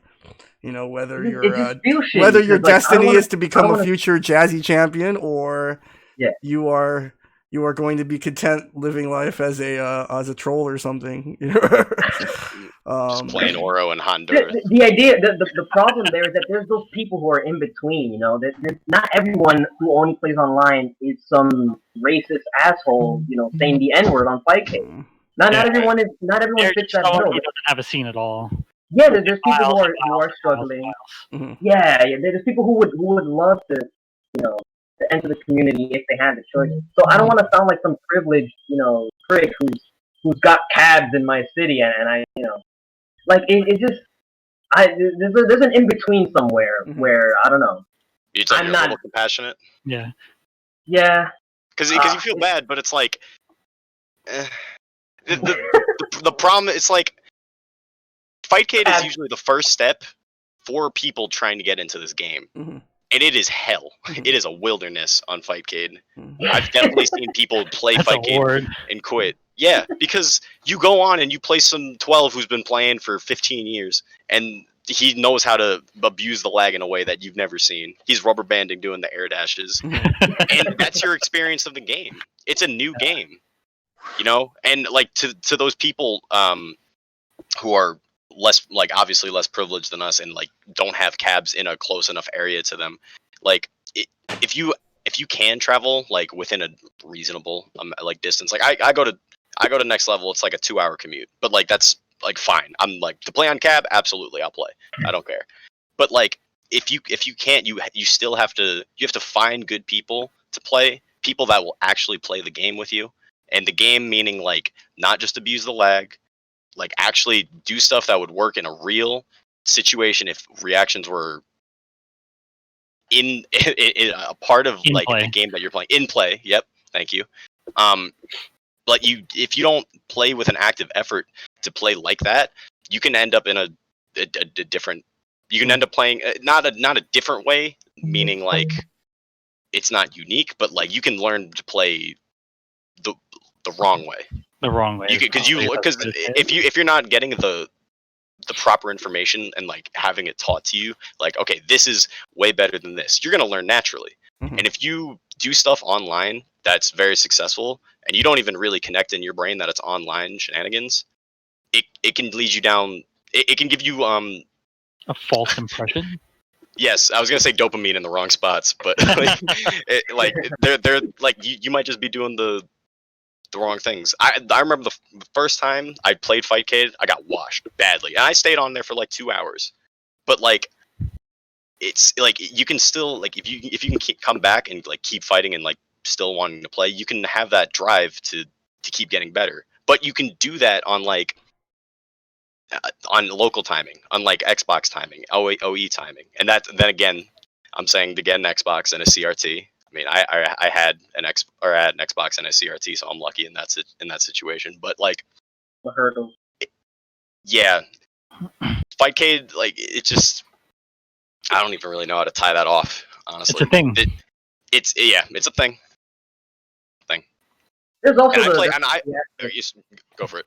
Oh no, I was gonna say that there's also the aspect that like this game, I feel like we were all like blindsided by this game. Four of us here, like we did not have an inkling of a clue that we would be playing this game right now. We were all busy with our Smash game, just hating ourselves. We were just playing that miserable, and it was fine. We were settling for that. And then Patrick, the white Jesus, he comes in and wow, and blessed us. He blessed us with Third Strike. So we just found ourselves here, and it clicked for us. It didn't take too much pressure. It didn't take too much convincing. The game just clicked for us. So once the game clicks for you, once you like fall in love, right? Then the hurdle of getting a CRT, of plugging in your Ethernet cable to have an enjoyable experience, of getting a stick and all that stuff. It's just part of it. It's not so much of a quest. It's not discouraging to us because we're committed to putting that effort in. If it doesn't click for you, it can sound elitist. It maybe is elitist. Maybe I'm not going to say that I'm right in what I'm saying. You're definitely a piece of shit. I'm awful. I'm garbage. So like I don't know. I just kind of feel like if you're not really committed to playing the game, then we're not gonna cry because the game is old. The game is older, and yeah, it's like we're not. I don't know. We're new, so I probably shouldn't be saying this. But are the older players, are they crying for new players to come in and just not appreciate it and shit on the game and then go on to the next one? I think we want players who are committed for the long haul. No? Yeah. I don't know. I haven't been playing long enough to know. I would love to see someone new come in to next level for the first time, get his ass beat by one of us, because how the fuck do you deal with Makoto when you never played the game before? Yeah. And then show up again week after week after week. Yes, kind of in the way that I did. Yeah, that would be amazing. Because my first time playing on Cab, which was probably like the 5th time I actually sat down to play the game and not just practice, was that big next level session where Tenren was there. It was right before DTM. It was like that weekend or whatever. That was the first time I went to next level. There were 22 people there. I got to watch Duke steal turns in the rotation. What? Bro, he would run across the room. I swear to God, it was so Duke funny. Is bad. Duke, and he still does it. I know he does it. He has the proper etiquette too. He does. He'll look and then he's gone. That's it. Yeah. You lost your turn. Shout out to Hardbread. Duke's sitting down and Duke is throwing the gloves. But that was such an incredible experience to sit there, and most of you guys were there. Tenren was there. Was there. He announced that he wanted to play. Taisuke was there. It was like I sat there and I watched. I watched so much more than I played, not because of how many people were there, but because I wanted to just sit and watch this thing that I knew. Because we're not new to scenes and how things function. Like we understood the importance of some of these players being there. So or I did. I don't remember exactly who else was there. I know Keychain wasn't. I think Zork was. I was there. Yeah, Zork was definitely there. So I understood the importance of the session, so I just wanted to sit and watch more than anything. And that left such an insane impression on me. As that being my first real experience with Third Strike, could you imagine comparing something like that to Fightcade? Yeah. I hate playing Tenren, dude.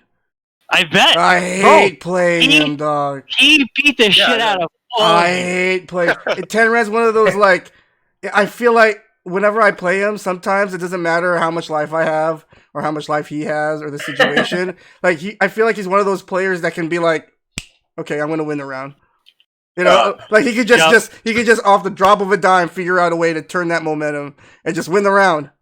Fucking hate that because you work so hard. Like I work hard. I'm solid. I got him close to stun. You know what I'm saying? One grab, one more mix up will finish it, and then he makes me do some dumb shit, and then he fucking beats me.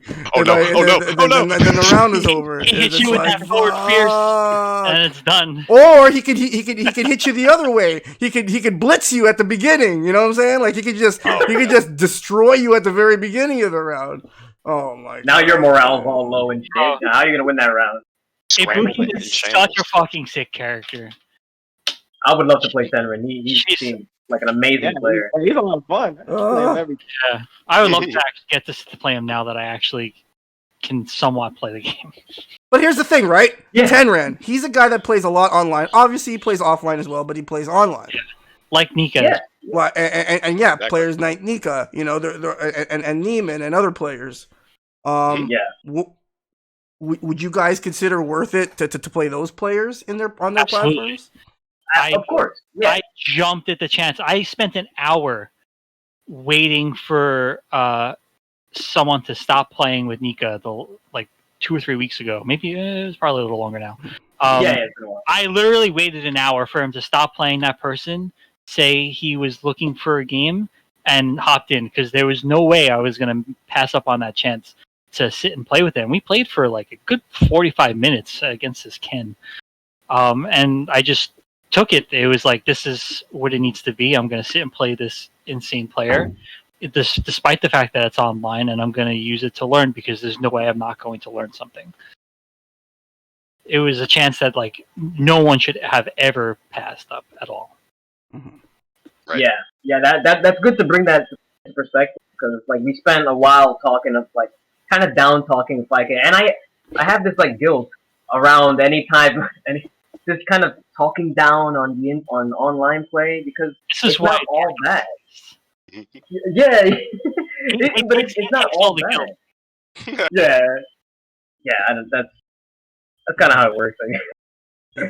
It's Anyway. I don't know. Yeah, no, there are players that are worth it. There are players that it is absolutely worth it to hop online and play them, and then then it's obviously up to the player to ask questions. You're not always going to just get your hand held and told what to do and what you need work on. Mm-hmm. And then there's plenty of players, both good and bad, who their egos are so fragile that they'll lose to you for like an hour. I had a guy, me as a new player, I've only been playing a year. I played some guy online and I beat him solidly for like more than an hour. The session ended. It was just GG. It's like that. Why would you just say GG? Why only GG? Keychain recorded that shit, right? Like, While watching that one back. Those guys. No, but like, after I take a beating like that, I'm now it's like, okay, what can I ask?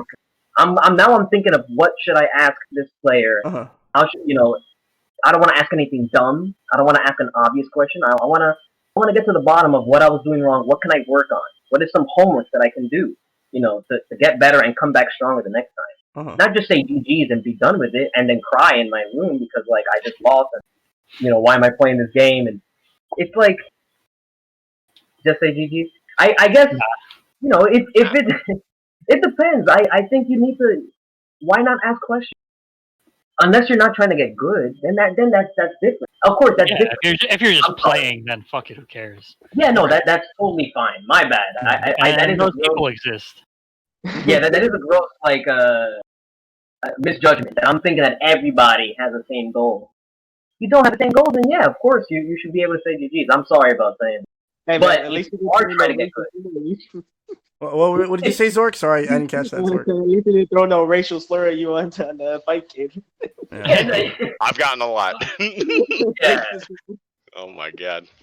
Yeah, no, but of course, if your goals are matched if your goal is to get better, that's all our goals. Our goals are to get good, right? When one way or another, we're not going to stay silent after a loss. We're going to come to you with some conversation, and then of course there's always the juggling of like, oh, that guy I lost to, he's not that much better than me, or I could have beat him. Why am I going to ask him questions?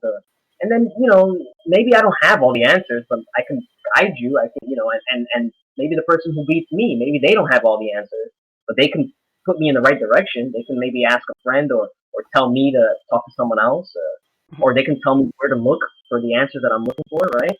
Yep. But then you just have to start the conversation. You have to be the first one to say something, and then get it going from there. Otherwise, it's just going to be a bunch of silence, and no one's going to grow. No one's going to expand.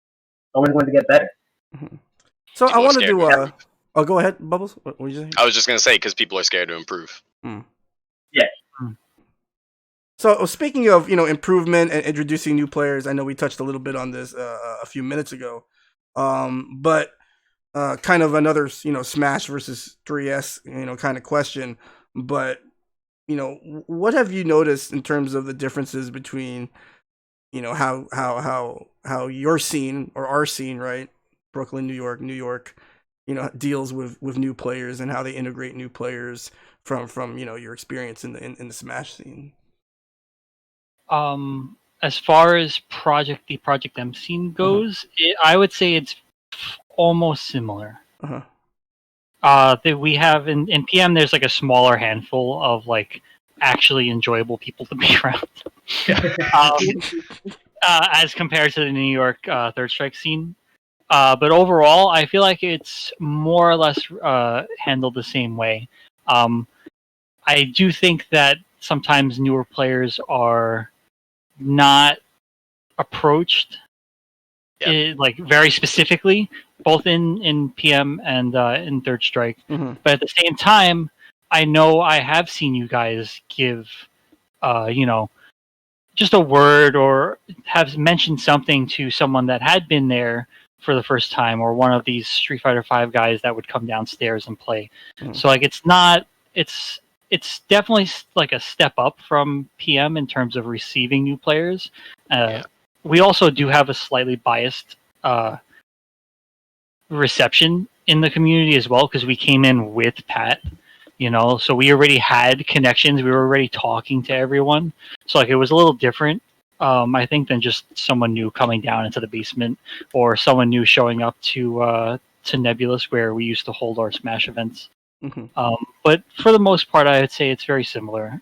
Other Smash games, maybe not so much. Ultimate's community / Smash 4, they're garbage. Uh-oh. Wow. Love it. Okay. So, on that note,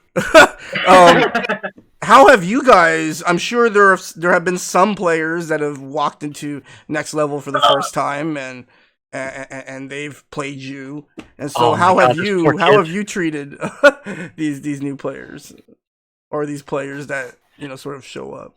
Do you sort of kind of take the approach of the older players and just kind of just stay away? Or are you a little more inviting, or how do you guys? I try to be inviting. I kind of put myself in the situation of like, oh, this guy's new. You see how social they are. You kind of gauge like, is this guy going to be an open person? Is he going to be like kind of a closed book? And you see, I judge off of that how I'm going to approach them. But I think I make an effort, like some way I'm going to try to like speak to this person and see where they stand, like what their motive is. They're here in the basement. They made the effort to come in and pay the venue fee. So, let's see where they stand with Third Strike, how serious they are, and if they're not serious, I want them to have a good time. I want them to want to come back, even if it's for a casual experience. I want to make a welcoming environment, but not everyone is as talkative as me. Anyone who's been watching this podcast sees how much I jibber jabber. So none of us notice, Keychain. Don't worry. No one noticed. We need the content. Yeah. You relax. Yeah. So I don't know. What about you guys? I've seen Keychain be pretty inviting. I tend to. I'm a little more. I'm a little more. I try to be a little less proactive on it. Like if somebody's near me, I'll make a little casual small talk, nice conversation. Try to be friendly, smile, basic shit. Like he's another dude. He's just trying to play some third strike, Yeah. right? Just be nice, right? Be humble. Let them if they're new. I always ask them like, hey, do you want next? Stuff like that. Yeah. The Stuff rotation like that. Mm-hmm. Yeah. I want to see them. I want to see them play. Why not? Absolutely. Mm-hmm. Before I weigh in, I would like Crime Alley to not give any compliments to Keychain. Thank you. For the remainder of the podcast. You're Crime now Alley, that's my boy. That's my You Yuri's don't know what you're brethren. doing. So moving on. There was this one kid who came down. I should just so normally- censor Keychain's name, right? Like I Oh should my put God. it. I should put. Yeah, Is there a way to put it like in my alert, where like the mod will like automatically blur out the word Keychain? There's gotta be a way. There's probably a way. I think there's like chat rules or something that you can set, and you can probably literally ban the word Keychain. Keychain will be one of the words I banned. Absolutely. He's gone. So which will end up backfiring on us, because then Keychain will just come up with some godlike alter ego name, and then it's gonna be. You can't ban Mookie Wilson. Mookie Wilson. Not Mookie Wilson. So go ahead. Sorry. Okay, so because of how close I live to next level, normally during our sessions, I'm like the first person to get there. I turn the cabs on, and then the TO and me just like cleans up the fucking basement like an idiot. I reorganize all the chairs. I push all the tables away. I can't help it. I did that shit for 4 years. I TO'd in streams. I can't not just clean up and set everything up. Muscle memory. And yeah, so this kid came downstairs. He was trying to play with the keyboard, and then he managed to borrow someone's hitbox, and it was a big mess. But he came down, and obviously I'd never seen him. This was maybe January, December, somewhere in there. So like I had been there for long enough to know when someone was new. And he wanted to know if this is where we could play third strike and all this stuff. So I was like, yeah, there's a big session today. A lot of good players are coming. Just hang out, we'll play some games, and eventually they'll all get here. And he had a little trouble getting his keyboard to work, and then he borrowed the hitbox. And we played, and I was giving him the business, right? He was a very new player. He didn't understand a lot of things, and he was switching between Goki and Dudley. And after a while, other players came in. I think it was Greek and Denzel. They're usually the next two guys to roll in. And they were playing, and I was trying to encourage him to take what was happening with getting his ass beat positively, but also to tell him like everyone here is insane, and this is a very good resource. Everyone is very friendly, and he was talking with Greek and Denzel, which might not be the most advisable thing, but it was still a welcoming. Oh no! It was still a welcoming situation. Eventually, everyone came by, but after some of the other players rolled through, he kind of like snuck out, and I haven't seen him again. And I kind of still regret it almost, because like I did try to be as welcoming as possible, but I guess he just like the game wasn't maybe what he wanted, or whatever it was. He wanted to go upstairs and play whatever game he was going to play with his keyboard, and then, which is fine. But I still wish I would have seen him come back, even 3 weeks or a month later, like for that second try, have a better experience or something. Yeah, that's it. All right. So I think now's a good time to take our second final break. But when we come back, I want you guys to share some next level basement stories with the stream. See if you guys got any some of your favorite memories are of the next level basement. I'm sure we have a couple. Sure, yeah. We got a couple. So don't go anywhere, guys. We'll be back in a few minutes, maybe 2 or 3 minutes, and don't go anywhere. We'll be back with more Mutant XPerience podcasts.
Bro, I want to play so bad. Me too. How's it going, guys? Yeah.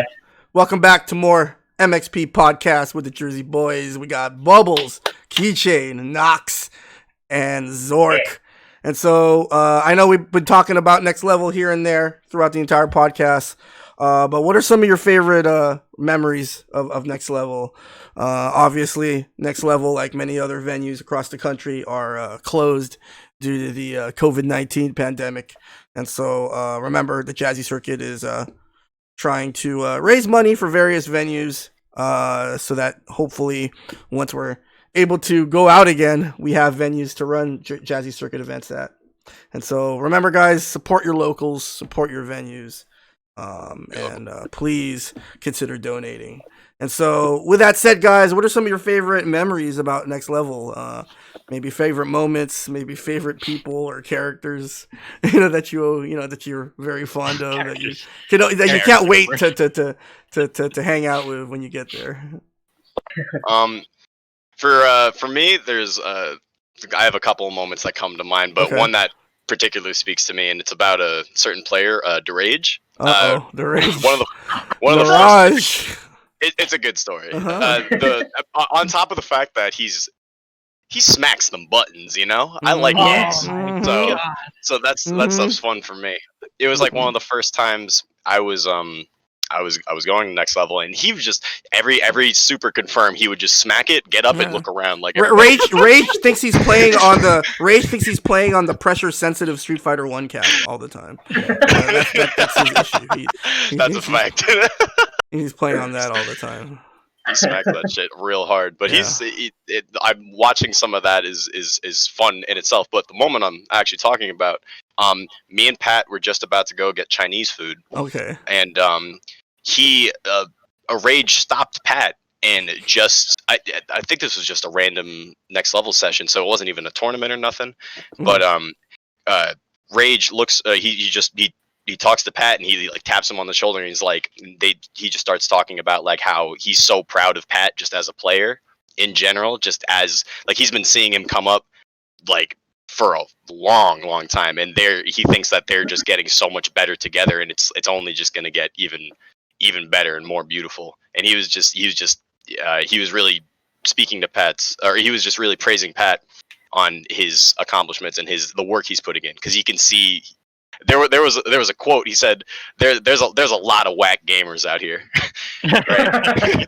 There's a lot of whack players, right? So he was just showing the respect to Pat, and like I never really see like such open-heartedness like that usually in communities. Usually people are definitely reserved to give praise because you don't want to inflate somebody's ego and whatnot, or like maybe you just don't want to look like you're sucking their dick.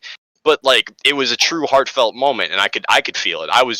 He wasn't even talking to me. I was just next to Pat, and I felt like that love from him. It was a very beautiful moment that I saw. And honestly, anytime I go to Next Level and Rage is there, it's a better Next Level session. He's hilarious. Really funny. Rage, hilarious, man. Funny as hell. Rage is definitely a very positive influence in general when he's there. It's very good to be around for sure. Yeah, homie. Shoutouts to the Rage. The Rage. Yonkers. Yep. That's how we do it. Then we can talk about how he slammed the cap so hard he froze the game in the middle of a tournament. Yeah, Rage. Let's get back onto that. I guess as long as everyone else doesn't slam the cab, and Rage is the only one allowed to slam the cab. No, maybe the cabs will survive. Yeah, maybe the cabs will survive. He's definitely getting DQ'd next time. He's losing the game. He's forfeiting the game the next time that happens. The set. Every time, like if you guys cringe, every time he slams the cabs and I'm there, I'm just. Oh yeah, I resist the temptation to just get up and Superman punch him or something.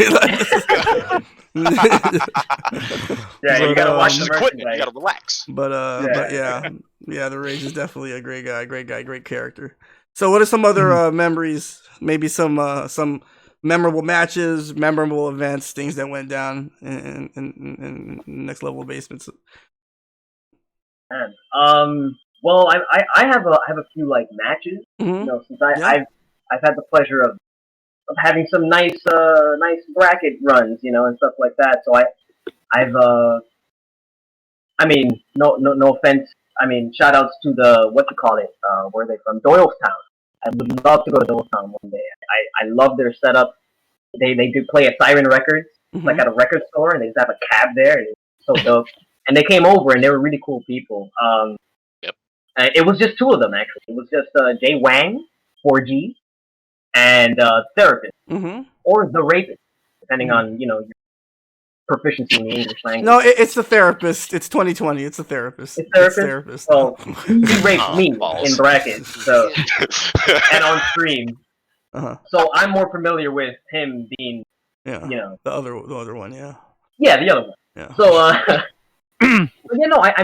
had a wonderful match with him. I got to, for the first time, we had visitors, and I got to defend, the turf. I had to hold down the turf, but I defeated Jay Wang in a set. Obviously, he's gonna get me next time. It's just one set. I don't brag about one set, but it was special to me because I was holding down New York City. One of my major goals in this game is not only to progress as a player, but to represent my city and defend the turf when necessary.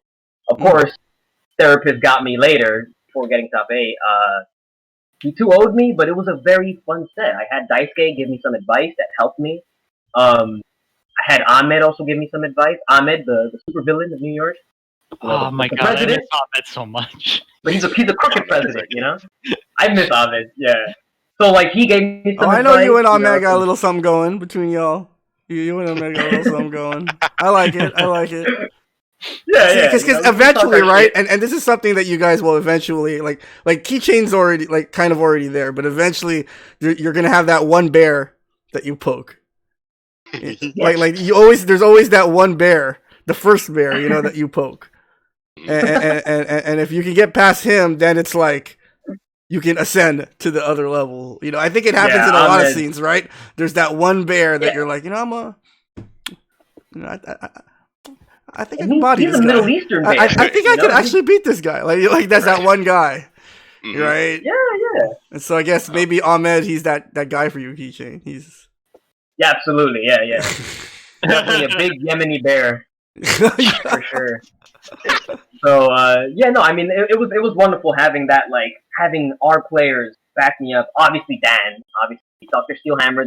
I have many moments of just casual sessions, not even tournaments at next level, but casual sessions where Dan is, kneeling down to my level because he's 10 feet tall. He's kneeling down to my level right next to the cab, telling me, do this, watch your meter, all the things he needs to tell me.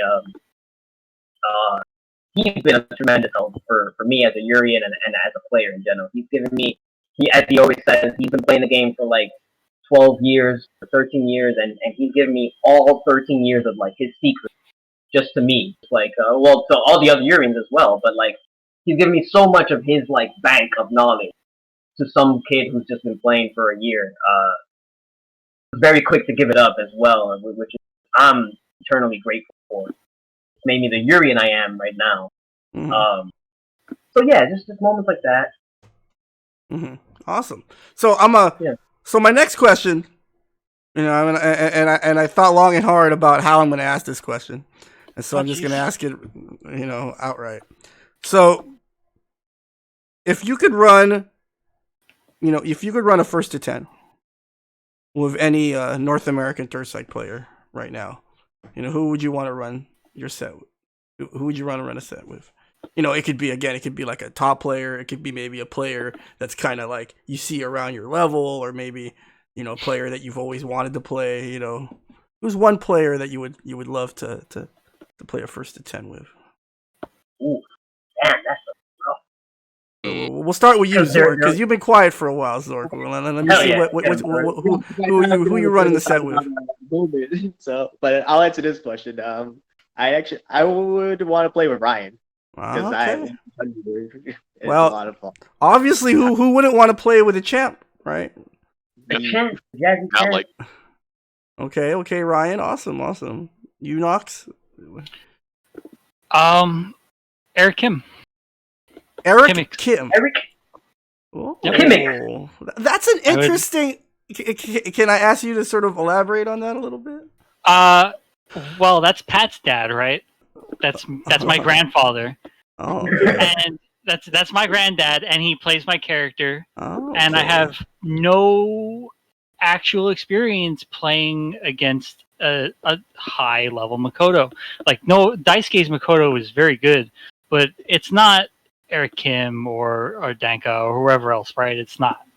So Eric Kim being so close to Pat and being East Coast, I think that would be very beneficial to me. So I don't want to bring up bad memories for past players, and shout outs to Li Joe. He was on the show a few months ago and everything. But I remember one ECT, and Ken and Black might remember this ECT. I forgot what year it was, maybe 2010, maybe 2011. But I saw Eric Kim demolish Li Joe like it was. Wow. Listen, man, one of the games he double perfected Joe in tournament. Oh in tournament, dog. Okay, in tournament. I've heard some stories about Kimmix, man. Yeah, and dude's like a sleeping legend. Dude, when he lost, and Joe's a super cool guy, man. But for sure, yeah. He got up from that station and he walked away, and we was so quiet for like the next 10 seconds. Like he had already left, he had already walked away. We were mad quiet. We're just like moment of silence. Wow, man, it was whew. Yeah, okay, that's my Kimmix story. Anyway, nice. Yeah. That guy's a legend in our eyes, we're being taught by Pat, right? And that guy means so much to Pat. He means a lot to Pat, and so just by nature of that, we've mythicized this guy. We can't wait to meet him. We can't wait to play him. He's just this legend to us, and we're from New York. So this guy from Virginia is is it Maryland? He's from Virginia, I'm assuming, because that's where Pat's from. So this guy from Virginia is a legend. MBBA, you can give him the full. MBBA or you guys say DMV. Well, if you recall, I did have a podcast with Ultra David about a month ago, and we talked a little bit about just how how thriving the Maryland scene was back in those days. Obviously we got mainstays like EXO and Shinsei. But yeah, that's the same scene where Eric Kim, I believe Deviljin was from that area as well. Yes. So there's a lot of strong players in that area, and so those were the players that Ken and Black sort of cut his teeth on. And so you guys are. It's almost like you guys are benefiting from both worlds. You know what I mean? Like you got that Maryland flavor, and then you got that you're playing with the New York players. And and if there was 3,000 times, obviously there's always rivalries between players and scenes, but the one thing that the DMV and New York had in common was just how competitive they both were, these scenes. And so the fact that you guys are getting some of the DMV and then the NYC might be the reason why you guys are super ultra competitive. And so that's definitely something to think about there. So Bubbles, you're first at 10. What do you want? I'm kind of. Does it have to be an American player? He said American, yeah. Okay, American. American. And honestly, during this quarantine, I've really specifically I've wanted to. I miss playing Hardbread. I want to play Duke just because I think I really enjoy playing him. I enjoy watching him. I think he's sick. Yeah. But in terms of a player that's at that super duper top level, no disrespect to Hardbread, he's amazing, but just not that amazing, right? But I would say Frankie probably. I've never played Frankie in a really really long set. He was I think one of my first matches at my first tournament, and he wash, right? That's fine, but I definitely want to at least. I want to just play him because I like watching him sometimes, and he's very solid, and I want to just see what I could do. Mm-hmm. Dude, Hardbread, like his Dudley is so godlike because it's not like anyone else's Dudley, but but it's not unique in a trash way. You know what I'm saying? It's unique in a godlike way, in a way that actually can work. And it's that dude. He just sees the character differently. Yeah, like the first few seconds you watch Hardbread's Dudley, you're like, okay, that's Duke. That's his Yeah. Yeah. Uh-huh. Yeah. So Duke's definitely one of my favorite players. He's cool. yeah, Big fan. I mean we're also like in awe of Duke as well. He's just this guy who's like really good at all these games, Mhm. and he's in our region, right? And he's very cool dude. Always got he's Great also demeanor. he's not shy to tell you truth and stuff like that. He's a very real guy, very real dude. He doesn't mince words and stuff. So like whatever Duke tells you, you take that to the bank. So how about you, Keychain? Who's the guy you'd have a set? Ahmed? Ahmed, well, I love my little rivalry with Ahmed, but Damn, he calls it a rivalry already. Wow. Oh no! Ahmed, did you hear that? It's a verbal, Woo. it's a verbal rivalry. It's a verbal A rivalry. verbal I rivalry. love it. Okay. Yeah. Because in game, like I get watched, right? So like I think Ahmed is like in the in between of like I have the fantasy like top player. My top player, I want to play 5-star because I've heard that he's super confident against Urian, right? So I would love to get that experience, but I would also love to be good enough to where it's mildly competitive, right? So bringing it down to someone my level, in my skill range, I already had something set up where I was going to play D-Tech, Booty Warrior, Brooklyn's finest on Fightcade, and other names on Fightcade. And Definitely other names. other names as well. I was set to play him because he, as some of you Mutant XPerience podcast fans may be aware of, I'm an honorable member of the Pack It Up Hall of Fame, right? I've been featured on Pack It Up and I mean, a lot of players have been featured on Pack It Up. Even I've been featured on Pack It Up. So, yeah, but I'm in there too. I'm in the Hall of Fame. I'm in the Pack It Up Hall of Fame. So I'm holding that. I'm holding that. There's no shame. In all kinds of ways. Yeah. And it was against D-Tech. D-Tech has beaten me in top 8s of Next Level Monthly 2 or 3 times now. And it's always in some embarrassing fashion. It's always like I could have been doing something better. And I'm kind of getting in my head, and he has such a weird playstyle. So I felt, shortly before Corona was coming up, I felt like I had finally worked out the kinks necessary to crack Figured that. Him out. Yeah, I feel like him. I figured him out. But we had a pride first attempt, just a little quick one, and I had won it. But like he had been drinking, so I was like, "We're gonna have a first attempt where you're not drinking, you're not on any weird drugs, right, of your choice." Fun drugs. And and of course, of course, Keychain is speaking purely in a metaphorical sense, right? A figurative sense, right? Yeah. No, I never. By drugs, he means just a drug of third strike. That's all you need, baby. Often compared to cocaine. Yes. So yeah, no, I had it set up where I was going to fight him.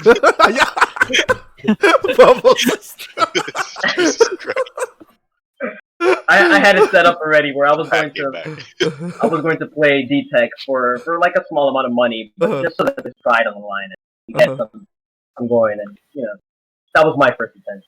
Okay, awesome. So, I mean, since you already mentioned Pack It Up, we might as well go there already.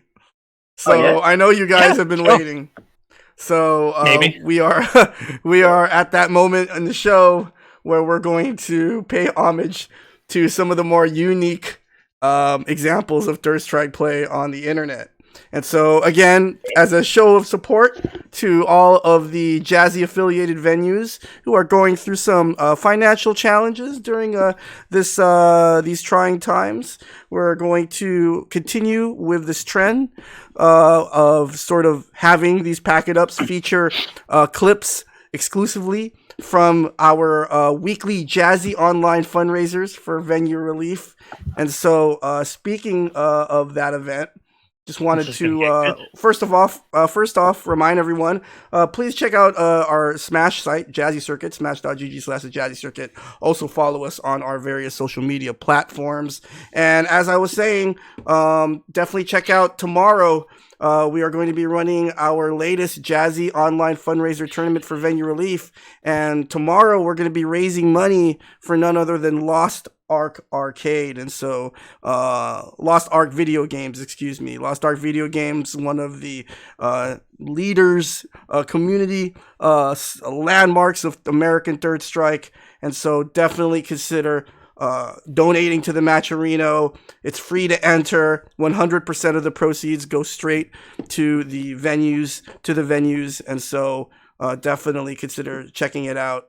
For those of you who have PS4 and have a 30th anniversary, definitely think about entering. So, with that said, let's go ahead and talk a little bit about Pack It Up.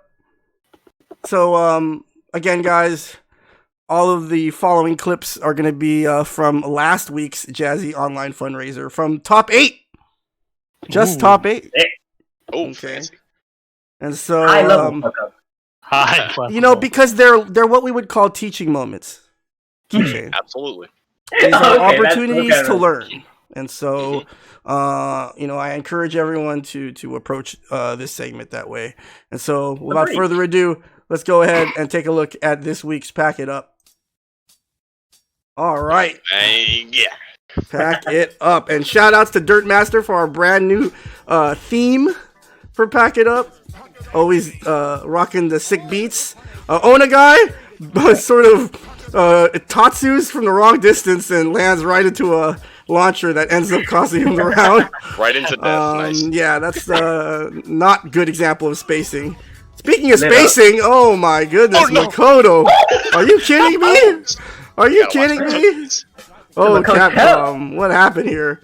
Yo, Big Nasty thinks he's got Quentin. What a good button. Yeah, what an amazing button. That button is just so good. Ridiculously good. Goddamn ridiculous. All right. A super's really good too is Tengu Stone, but not really the way Crazier Stairs uses it here. Your face is not invincible. Like. He waits the entire round to activate, and then he does this. And so this is definitely not a good example of efficient use. Speaking of inefficient use of super, we got Exo, rocking Necro. Full jump. He had Kyo on the ropes, almost won the set, and then just felt like doing super. And for those of you, spoiler alert, Exo did end up losing the set, unfortunately. Nominee number 5, the first time in Pack It Up history, guys, where an entire round had to be included in the Pack It Up video. This is online Third Strike at its finest. Yuri and Mirrors, Kachik versus Big Nasty. This is like, I can't even call this. I can't even call it. I don't know what's going on. Oh my god! What is going on in this round? Oh my god! Oh my lord! An entire round for the first time in Pack It Up history. Bro, he shot him in the fucking dome. An entire round makes it to the Pack It Up segment. He didn't even have meter for Aegis, I don't think. He just blasted at him. Wow. He was like, I'll bust it at him. It's all good. So anyway, guys, let us know what your favorite is, 1 through 5. Tweet us or tweet any of the Jersey boys. To answer your question, Neem, no, this is not Exo's first time on Pack It Up. You can see his other appearances on my YouTube channel, youtube.com/Mutant XPerience without the E. The Necro Super was bad. Exo's a bit of a veteran. That was such an online super. So number 5, that was the final one, right? Number 5. Yeah, the Yuri and Mirror. Yeah, that one tickled my fancy. I'll say. I could have easily. Definitely between those two. I could have easily created an entire Pack It Up segment with just clips from that single round. You know what I mean? Like it could have just been the entire match. That could have been the Pack It Up. The Urian, the online Urian, the online Urian tech. But I didn't want to exclude anyone else from Pack It Up, so. But there's still some good stuff. But that round was just amazing. I was just like watching this round, and I'm like, what's going on? And I know it's bad. I know it's bad because I've had rounds like that. I've been both Urian. Plenty of times. Most of my career is being both of those guys. Yeah. I had my bags packed a year ago already. So that was incredible. So I know Haas is in the chat. I saw you earlier, Haas. But I don't know, and Haas might relate to this. Some other OGs might relate to this. But have you ever had the experience in the arcade of watching someone play Crazy Taxi? And like you're just like in your mind, you're just like, you are so stupid. Why are you doing this? Why are you driving this way? Like, no, that's not what you do. That's not like have you ever had that experience waiting for your turn on the Crazy Taxi machine? And you're like, what is this idiot doing? Get off the cab. Yeah. You know, like that was the experience I was having watching that online Urian match. It was like someone strapped me in and like it's just a roller coaster. Shout out to Kachik, by the way, at DTN. He was a Urian that was there at here in New York City. So was Big Nasty. And Big Nasty was there too? Big Nasty was there. I mean, we all know, we're very familiar with Big Nasty. Not Bubbles, but me, Nox, and Zork, and our friend Joe, we're very familiar with Big Nasty after that 5v5 event. He single-handedly gave us the hand, you know? He just sat down in OC Vitas. He sat down in OC Vita, single elimination, 5v5, and we got bodied by his Yugo. While he was in cosplay, too, right? Was he in cosplay? While he was in cosplay. We've been playing the game for 2 months. Who's the fifth? Yeah, we were ass. But also Kachik, I was a newborn baby Urian, right? And he was giving me all kinds of, like, helpful advice. I could see it in his eyes that he was like, yeah. But he was helping me, you know? He was giving me all the, like, tidbits, and, like, he was telling me stuff, and he was very nice. I'll always remember him for that. Yeah, Urian players always nurse their young. Yeah, thanks, man. Yeah, it's great fun. So, Urian bros. Couple more questions, guys, before we get out of here. Number one, you know, what are you guys doing individually? Obviously, you guys can't go out as much. I know some of you, I know Nox, you are, I guess, quote unquote, an essential worker. You go out to work. And so obviously, thank you for all you do and everything, you know, that you're doing for the city and everybody else. Playing Animal Crossing for 7 hours. Animal Crossing for 7 hours. Yes.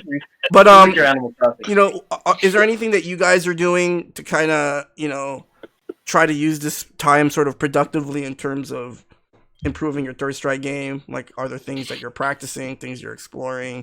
Are you in the lab more, or, you know? In the lab every day. Yeah. Quarantined in the lab. I've been playing a lot of Makoto, you know? I've been watching a lot of Chibachi.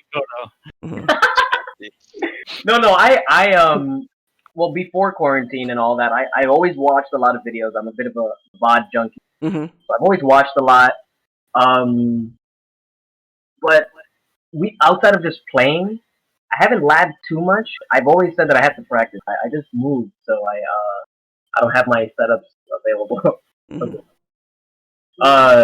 So I have been playing just with these guys, just Reggie GPO and Spike Cage, and playing on Xbox Live whenever possible.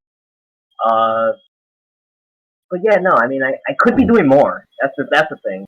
I always feel like I could be doing more, and this is a great opportunity to stop being lazy and practice certain combo leg drop or things like that. There's always things you can tighten up. There's always things you can adjust. So I hope I get started on that, and I hope everyone else who's at home, anyone else who's a little lazy with training mode, I hope they also get started on that. Practice Definitely your CHs. Practice your tackle spears and all those things. Yeah, just a quick comment about Urian Keychain. You know, one thing, you know that I've been sort of realizing more and more is that, you know, when it comes to characters and execution, or the execution required to play the character, you know, on a you know, I guess on an adequate level or whatever, or proficient level, it's not always the same. And I don't mean just by, like, you know, the actual physical execution of moves. I'm sort of talking about, you know, how to execute those moves in an actual game, in like the rhythm and the back and forth of the game. Like, for example, for Urian, right? You can lab all day. You can lab all these different setups and everything.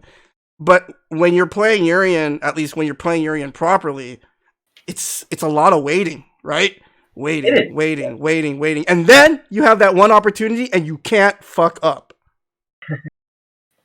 Yeah, that's a lot of fucking pressure, man. Like, you can't mess up. Like, you got that one opening, and it's like, even though you practiced it a million times, can you not fuck up that one time? That's why I have a weird balance with, like, my motivation to practice combos. Whereas I go to next level, and there's just so many good players that I feel like to focus so much on combos and like specific unblockables, it could be a waste of time in specific scenarios because I'm playing really good players who aren't going to give me the chance. Mm-hmm. So why would I practice things that I'm not even given the opportunity to implement? So that's why I try to focus on neutral and footsies. With however limited Urian's options are in those regards, you have to make the most of them, and you also have to learn how to balance building meter and staying back when you need to, going in when you need to, and how to get the flow of the game plan going, how to get them into the corner and get your agencies out, and so execution, I think I'm a little I have some sort of good execution naturally. So that's why I kind of don't focus too much on it. I can do certain things without having practiced them. I just try to get game time. I try to learn matchups and play new people and I just try to take it that way. Mm-hmm. I don't focus too much on the combos because I could always work on that at some point. But Ken, it is important to be proficient, in terms of your execution.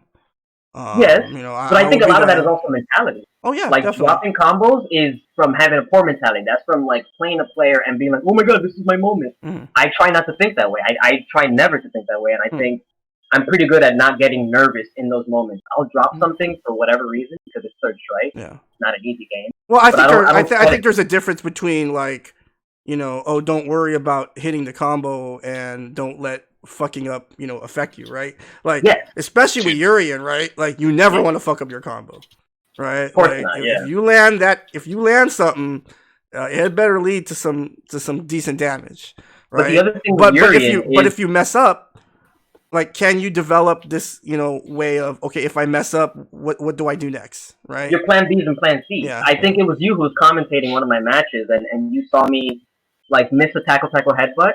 But after that, I wasn't still maintaining the corner. I let them out of the corner for free after my mess up. So that was something that stuck with me. And I think you commented on it on commentary with Frankie. And so those are the things about Yuri. It's like, I'm going to mess up my combo because maybe I'm getting nervous or whatever. I just have to be ready for the plan B after. And after I started thinking like that, then it's like even if I drop a combo, I'm still in a good position. I'm still taking advantage of my hard-earned position. Yeah. What are some of the things that you're working on during quarantine, Zork? Hit confirms, car grabs. Everything. It's literally both. But no. I personally I really only played like 3 times, just like with Pat, and the other times even during this time it was I was home since March, like mid of March.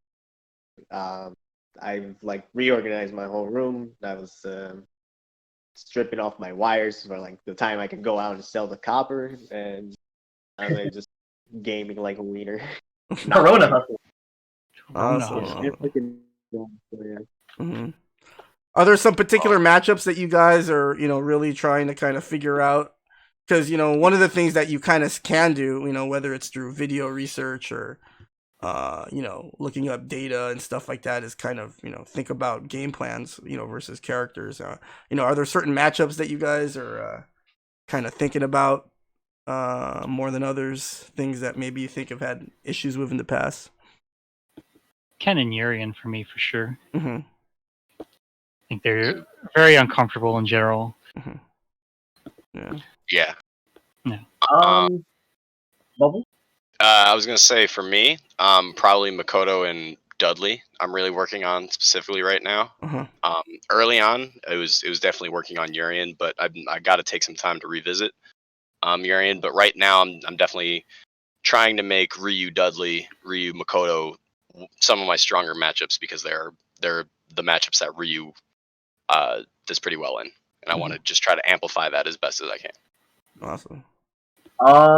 Urian, as Urian, there's certain matchups that become a little more important to you certain times. They kind of come on and off.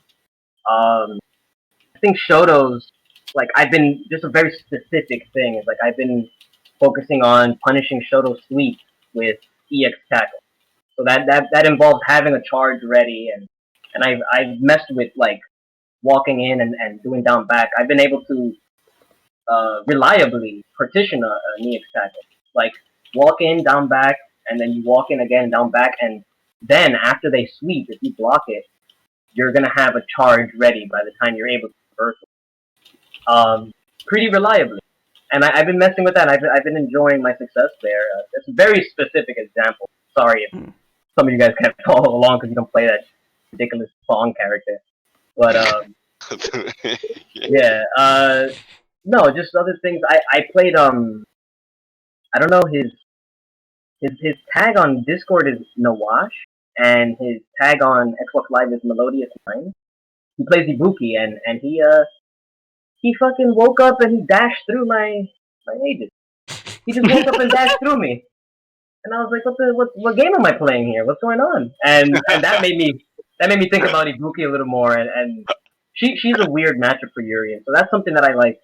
I said, okay, let me try to look at some Urian versus Ibuki and see what their game plan is. And that's always fun to me to like have a specific homework set up.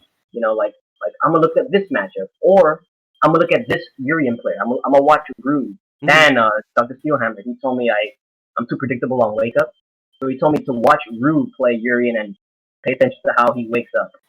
And you know, I've taken notes off of that, and that's what that always is really fun. Awesome. So before we get out of here, guys, just real quickly, just to end the podcast, I wanted to ask each and every one of you individually to kind of chime in with just kind of what you think, you know, your thoughts on the Third Strike scene and its future, you know, specifically in terms of, you know how it should approach, you know, newer players who seem to be, you know, cropping up everywhere. More and more people are interested in picking up the game. So maybe we could start with you, Bubbles. You know, what are your thoughts on all that stuff? Well, you're asking more about like what can the scene do to be more inviting to the newer players, or whatever, or how they should approach, you know, integrating newer players or whatever. You know, right. Obviously, as you know, as players who have been playing for, you know, just a little over a year, you know, what are some of the things, you know, that your takeaways from that? Well, coming into it, and like being a new player, going back to what Keychain said in the earlier segment about just us having a specific like that type of drive to just keep coming back and keep going forward with the game. And also his point about like the newer players of like, do you want those newer players that are just going to be around for a quick minute, hop in and hop out real quick, or you want people that are going to stay for the long run and like really try to get good at this game and join you in this adventure to try to get good at Third Strike. Both players are very good and vital for communities, right? I don't know how likely it's going to be to find the people that just kind of go with the popular game to get them to be playing Third Strike, sadly. But I definitely think that the way you have to do it is through content like this and through big streams, partnering with like, for example, Arturo, who would stream Next Level Third Strike and with tons of views because people want to see Third Strike. Shout outs to Arturo. Shout outs NYC to Furby. NYC Furby, Team Spooky, all of them, everyone in the New York scene that does anything for the fighting game community in general. Thank you so much for giving us that opportunity. But stuff like that helps a ton. There was that one stream where it was like 1.3K viewers just for Third Strike. That's crazy, right? Like that's, and that could just be there, you know, because people like watching the game. And if you want to get those people into the game, I think keeping up with the content, doing stuff like this, talking about the storyline, talking about the history will get people excited about being a part of something bigger than just it's just another game, right? It's more of a welcoming community. Any big game I've played like that has become that. It's become big community where it's like it's a loving home, right? Third Strike can definitely do that. It has the means to do it. It has the people who love the game so much and just want to see other people play and get better and have that passion for the game. And you just need to have those newer people hook up with those people. Have conversations, talk about the game, invite those players to keep coming back and keep learning and keep playing. That you have to connect with on that deeper level. Awesome. Yeah. Keychain? I think it's also about like finding that balance between like letting a new player come in and have their experiences without hounding them. Mhm. You don't want to hound them, Mhm. but you also don't want to just leave them alone. And there's a fine line between those two things.